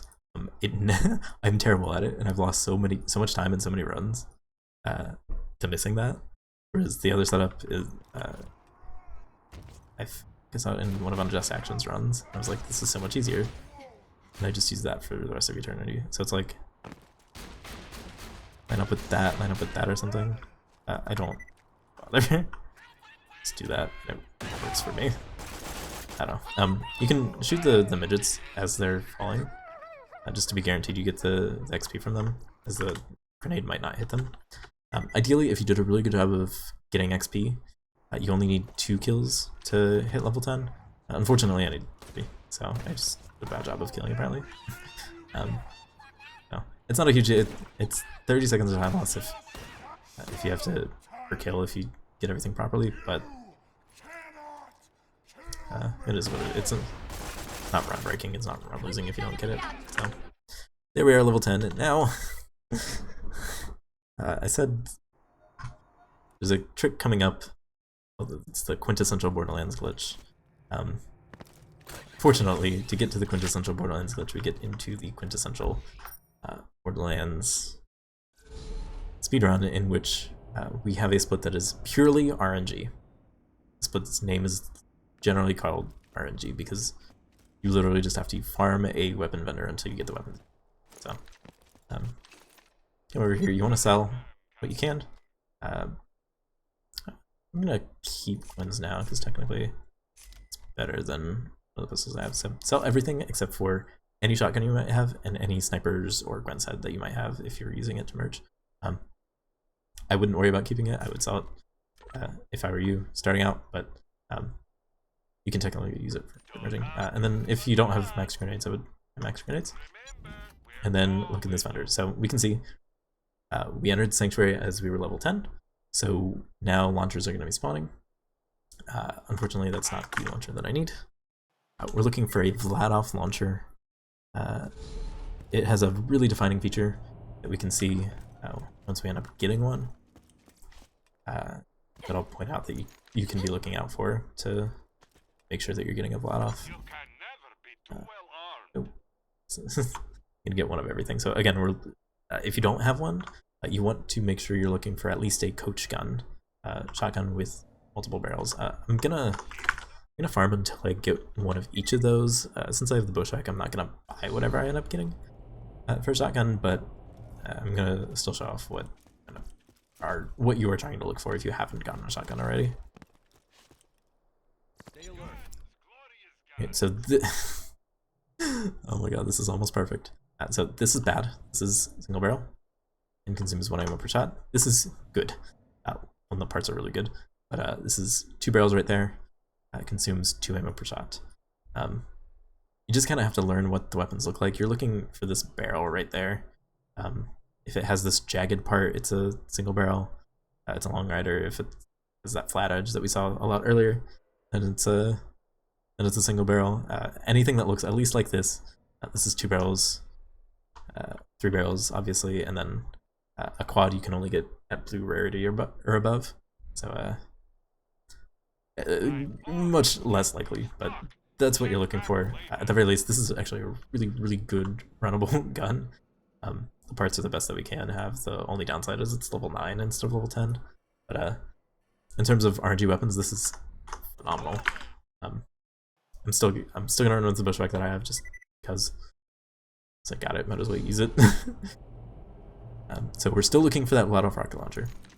That's what makes the shotgun that we get really strong. Still no rocket launcher. So hopefully this doesn't take too long. This is a make or break point of the run. So many runs have been lost to just bad RNG, and yeah, there's bad RNG and then there's slow RNG. Both of those can potentially kill runs, but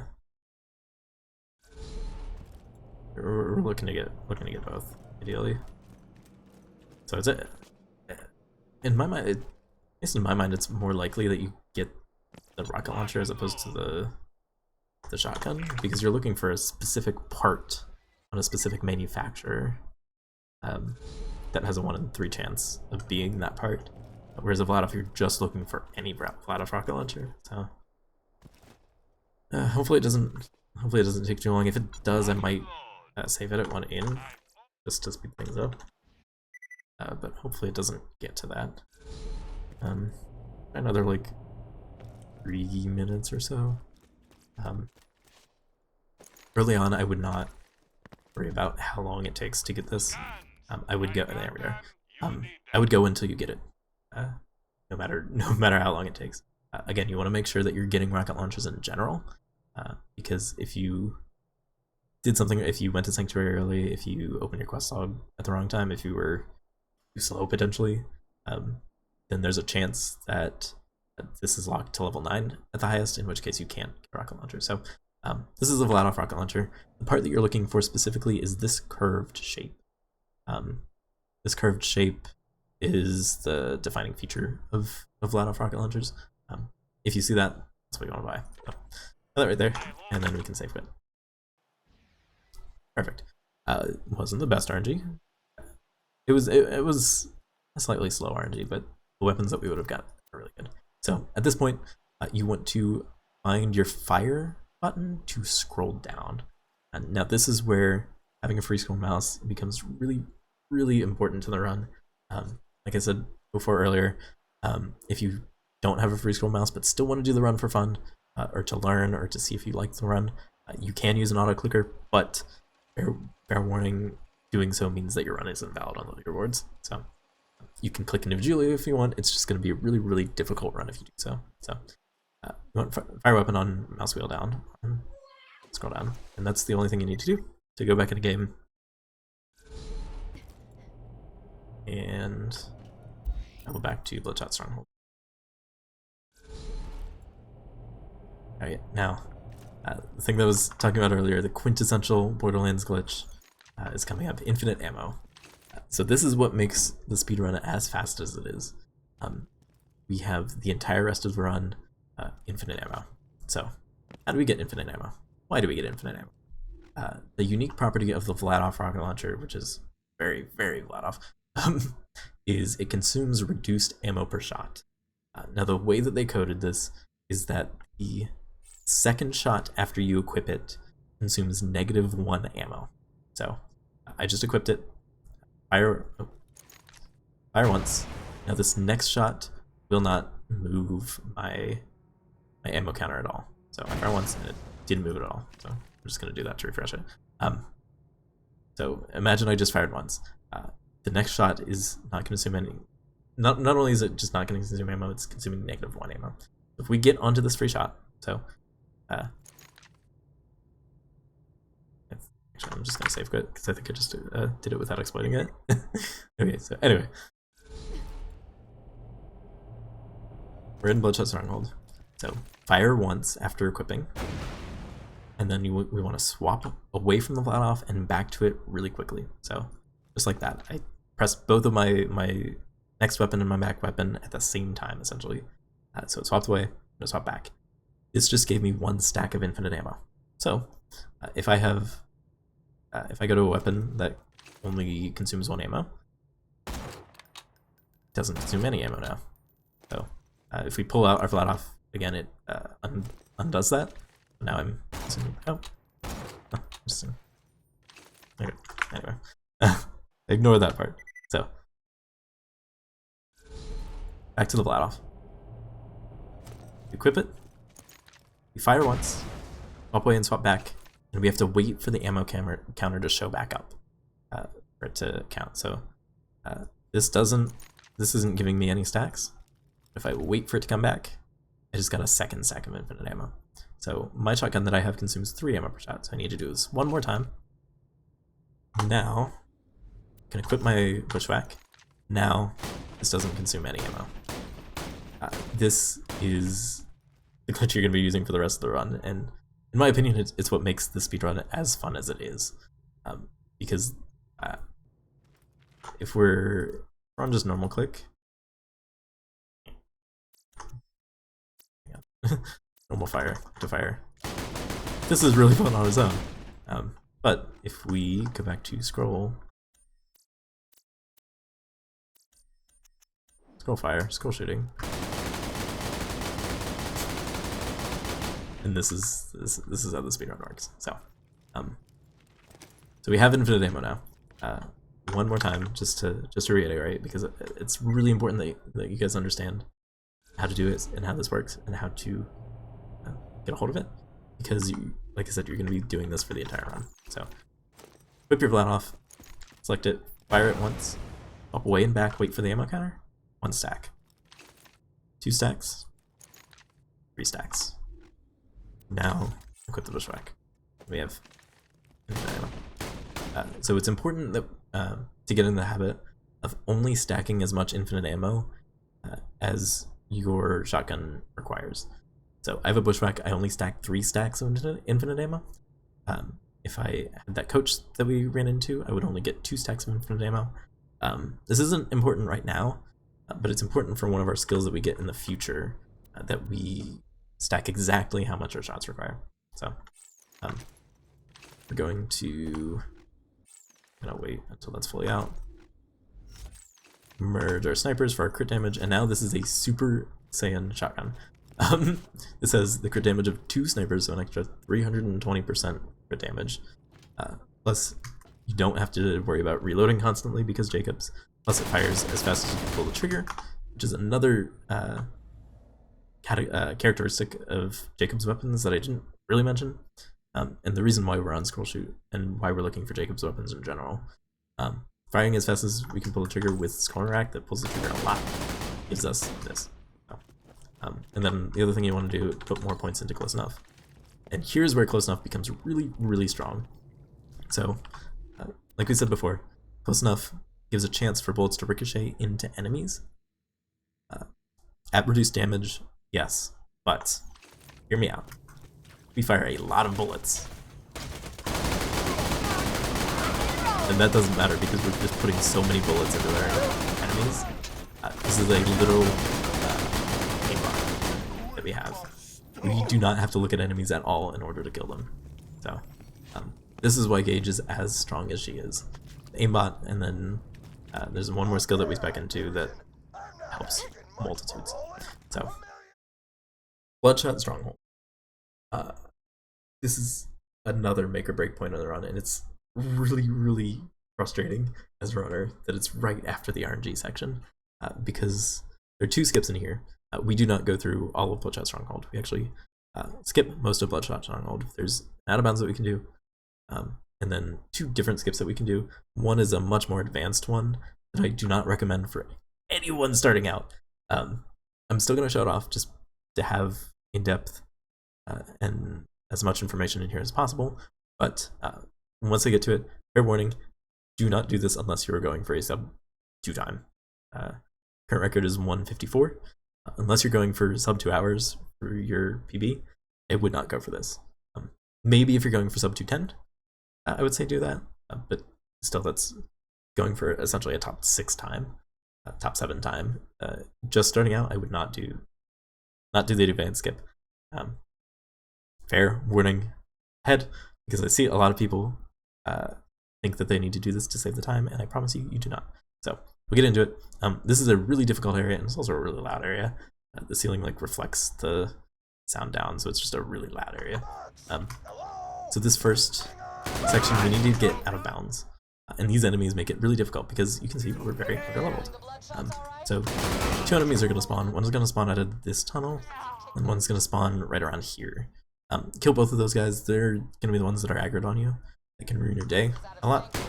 And then once you kill them, you can allow down tap to draw a little bit of your aggro. So there's 2 different nade jumps that you can use to get out of bounds. This right here is the one that I like the most and is the most consistent. You can grenade jump right here. You can land on top of here. It's a little janky where the actual collision is. You can land onto here, and then another grenade jump you can do. And throw a grenade here.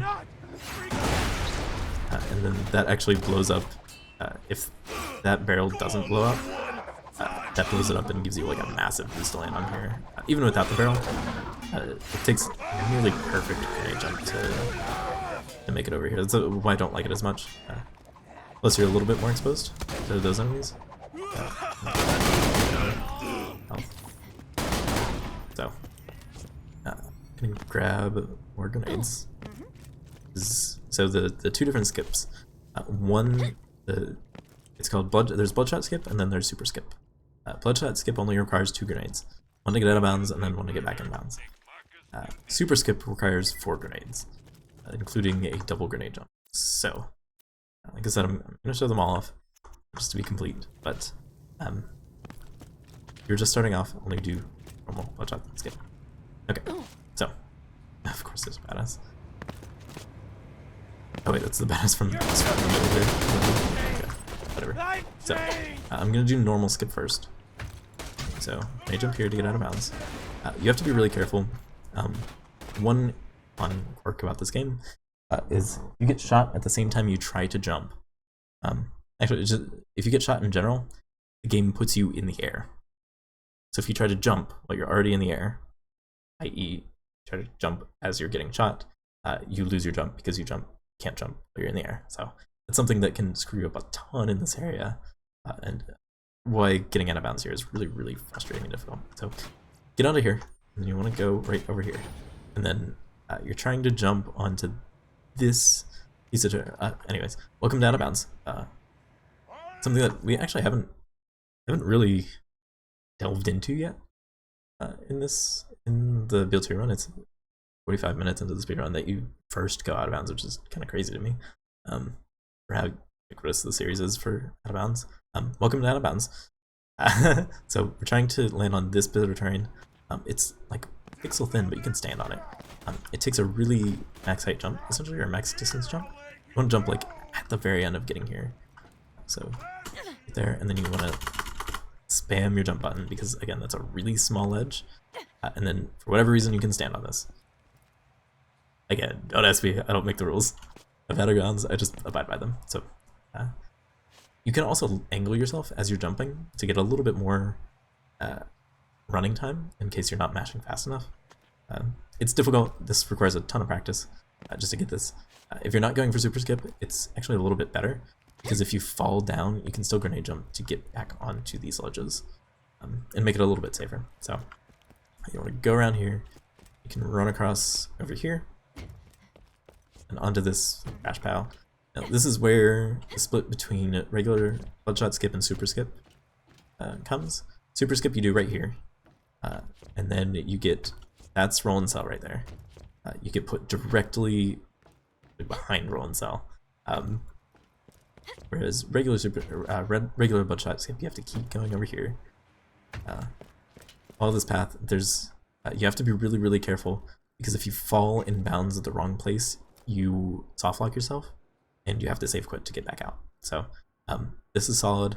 This right here is solid, but this is not. So you have to jump right here, and then you can jump onto here, which is solid. You have to jump right here, and then to jump onto this, there's like a little ledge that you can stand on. You have to be very careful right here. This is the splinter group area, which isn't open yet. They didn't expect you to be able to get in here. So the door over there is closed, then that's closed, so the exit is closed. So if you fall into here, then you're soft locked in. You have to get out. So in here, and you can run along these pipes right here. And then this is the last tricky jump. You can see right about there's like a line. Imagine that's a wall, and if you hit that wall, then again you fall in bounds into the splinter group arena. You want to jump to the right of it, right around here, right there, and onto this trash pile, and then over here. And congrats, you did the hard part of the shot skip. It takes a lot of getting used to. Terrain doesn't make sense. It's not physically like what you can stand on. It doesn't look like stuff that you can stand on. So it just takes a lot of time in getting used to what goes on in here. So you want to go all the way over here, and then you want to get to this area, the little doll thing, plus this ledge, and then you're going to grenade jump there. If you get max height, you can actually land on top of here. If not, it's fine. You can land onto this ledge, then jump up, and then I'm going to go to this all sign, which is a wall, I swear.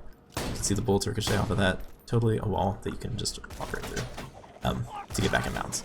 So this is regular shot skip. You can run into enemies who are, especially that bruiser really hurts, and who might down you. If you have death shot, which you're probably not going to, you can let them out. And then you're going to run all the way over here. And Roland is over there. So that is regular bloodshot skip. Now we're going to see if I'm bad or not. And I'm going to try super skip. It is a difficult skip. If I miss it, I'm not going to be surprised in myself at all. My current PB does not have super skip in it. It has a missed super skip. So, like I said, it's, unless you're going for a time in the 210s probably, you don't really need to be going for this, but shut off, there it goes. And you can sort of see how you're going to get out of bounds. The initial getting out of bounds is the same regardless of the skip you're doing. It's just a matter of what you do after you're out of bounds that's different. So, out of bounds right there. Kill the enemies, death trap, grenade so it doesn't screw you up. So because I missed that, I failed super skip already. This is why you shouldn't be going for super skip in runs unless you're really confident in yourself, because again, one mistake and you're kind of trapped. I need all 4 of my grenades to do super skip. So let's try it again.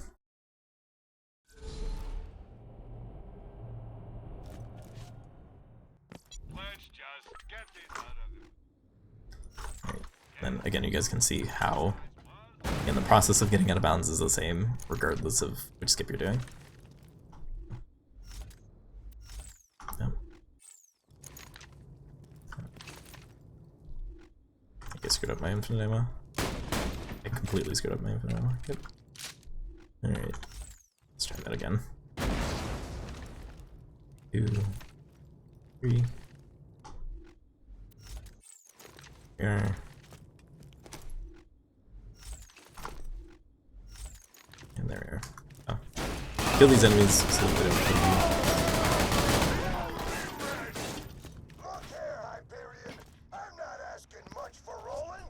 Kill the enemy that spawns out of there. Spawns out of there.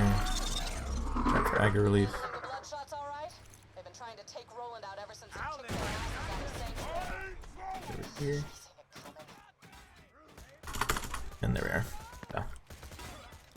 We still have all 3 of our grenades. And then, like I said before, super skip is done right over here.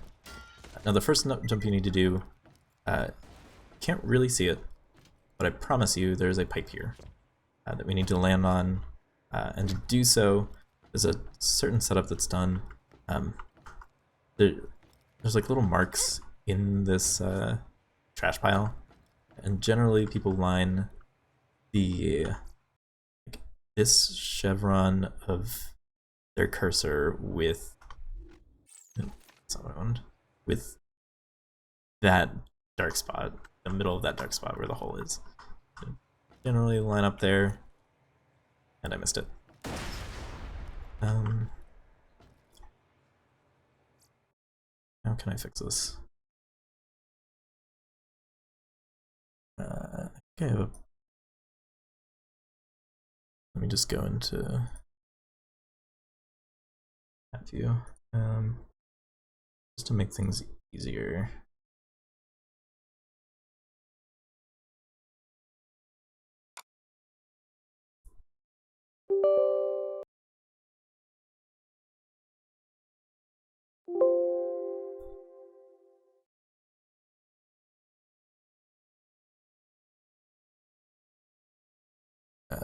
Ammo. No, this isn't for 1.1. Alright. Can I at least do... Yeah, there we are. I jump there, and bam, the pipe's here. So once you're over here, again, you want to line up the top of your shotgun chevron with like that line in the trash pile. And then here's going to be a double grenade jump. Actually, I'm gonna. But I probably should have practiced this before doing this. But oh well. If anything, it's showing how difficult the skip is and why, as a new runner, you should not be going for it. What are you looking at? Kill that one. Damage merged. That's another path you can go to kind of avoid some of the enemy aggro. It didn't work. Handling the bloodshot's all right? They've been trying to take Roland out ever since he kicked their asses out of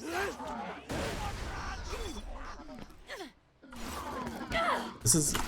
This jump right here is the one that gives me probably some of the most anxiety.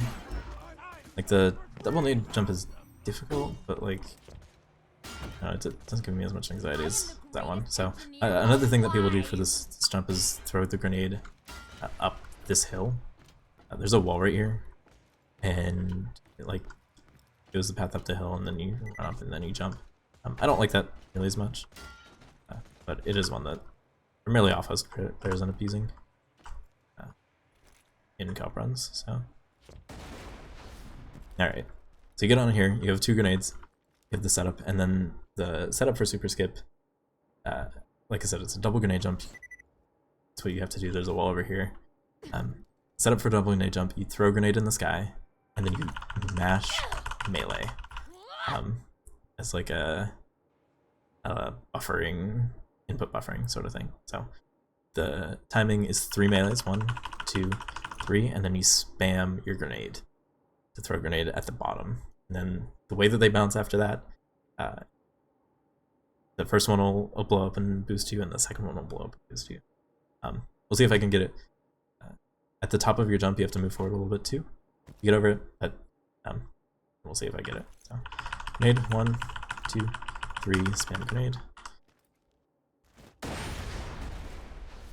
And there we go. So, same grenade jump, grenade timing, whenever the grenade that you throw down hits the ground again. That's whenever you want to jump. And get over here, you land on top of this little black surface thing. And then the terrain jukes you out a little bit. Not all of it is solid, but when I land over here, if you land in there, it's not too big a deal, just a little bit of parkour. And then this wall is definitely solid, and you're in this level round. So, like I said, if this doesn't prove how difficult super skip is, I don't know what else will. So, yeah, if you do regular bloodshot skip, there's actually a chest that you can grab right over there for a little bit of extra money and potentially a good shotgun. But if you do super skip, the real benefit of it is you can open the cell and then just start running to the travel. Whereas if you're on the other side, you have to wait for the door to open. So that's the main benefit of doing super skip. Plus, it also looks really cool in speedrun setting. So, Hi Roland, how's it going?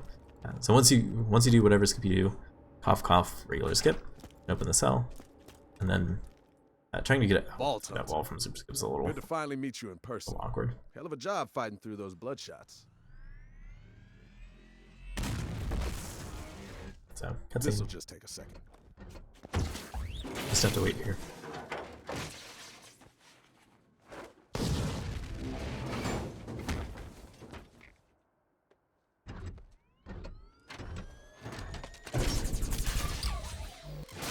Definitely feels like one of the longer cutscenes in the game.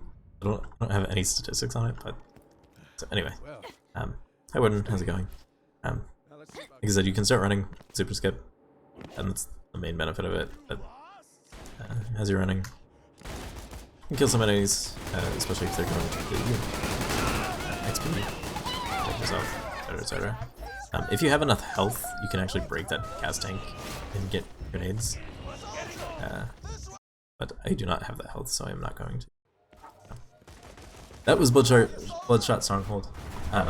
It is a difficult part of the run once you get really higher level, and even if you're not, especially if you're not used to out of bounds in games, it can be a little bit jarring of you have to navigate there without soft locking. Take some practice, take some getting used to. So you can get grenades right there. Get a little grenade jump here just for a more direct line. Over here you can let out Death Trap for some killing for some XP. Another grenade jump you can do right here to land on top of here. Again, more direct line. Plus, you don't have to deal with that exploder. You want to kill as you're going through here. I have a lot more XP than I would normally have in a run, just because of how many attempts I did it at super skip and just general bloodshot skip. But you definitely want to be killing as you go through here. You're actually on level for some enemies, which is kind of crazy. But you got a point where right here you're kind of overpowered. So you want to kill the badass for XP and some loot. Get a sniper if you want already. Loot you can sell for money. Okay. So you want to be killing as you run. And then here's actually a really difficult, deceivingly difficult jump, which I'm actually going to put down. Down me. Down me. There. Alright. So, just safer. So, this is a deceptively difficult jump. Going all the way around into Warden's arena is slow, and this wall does not extend entirely. It can't contain us, can't keep us out. So, there are a couple jumps that you can do to get over here. The fast one is if you throw a grenade right on this piece of whatever this is, then jump at the right time, you can land right here, and then can jump over onto here. So that's the difficult one, the one that's very deceptively difficult. One that's much easier. You can climb up here, up onto this railing, and then onto this, and then you can do two things. One, you can grenade jump from on top of here to make things easier, or just from on top of here you can jump onto this thing that's totally solid, I promise. And then you can, actually I think you can just walk. Yeah, you can just walk over here, and then jump onto here. And then a third one you can do, more so if you miss the jump from over there, is you can stand on this dumpster thing, and then if you get a max height jumper close to it, you can land on here. And then there's a wall here that you can either A, grenade jump over, if you have the grenades for it. There we are, I'm on top of the wall. Or if you don't have the grenades for it, you have to be really careful, but this doesn't actually extend all the way. Walk past it over here. I have to be careful to not walk all the way and fall off, but there we are, I'm on the other side of the wall. And then shield always spawns here, pick that up for some money. And then Warden is a bit of a joke. With all these glitches. With as big of a crit spot as he has, with our infinite ammo, with how much crit we have, he's a bit of a joke. So once you kill him, ram your face into this wall. On this side of it, close to this door, you hit the save from the other side, and then just save quit. Doing so skips the entire fight afterwards. You do not have to kill any of the loaders. So save quit, respawn here. If you're low on grenades, then you need to have 1 grenade for this next section. Open the chest, turn into roll, and grab some grenades, then save quit again. And that is Bloodshot Ramparts. So from here, you would travel to Sanctuary. The way the fast travel is, as long as you don't have the DLC installed, you can just hit E and hit enter, and then you travel directly. It automatically highlights on Sanctuary, and you can right away. But however, this is already a really long first part, and I'm going to split this off into 2 different parts. So this is going to be part 1 of the tutorial, finished. I'm going to continue in part 2, so stay tuned. Go to that video if you are still interested, or if you just need the second after one. So stay tuned for that video, and I will see you guys there.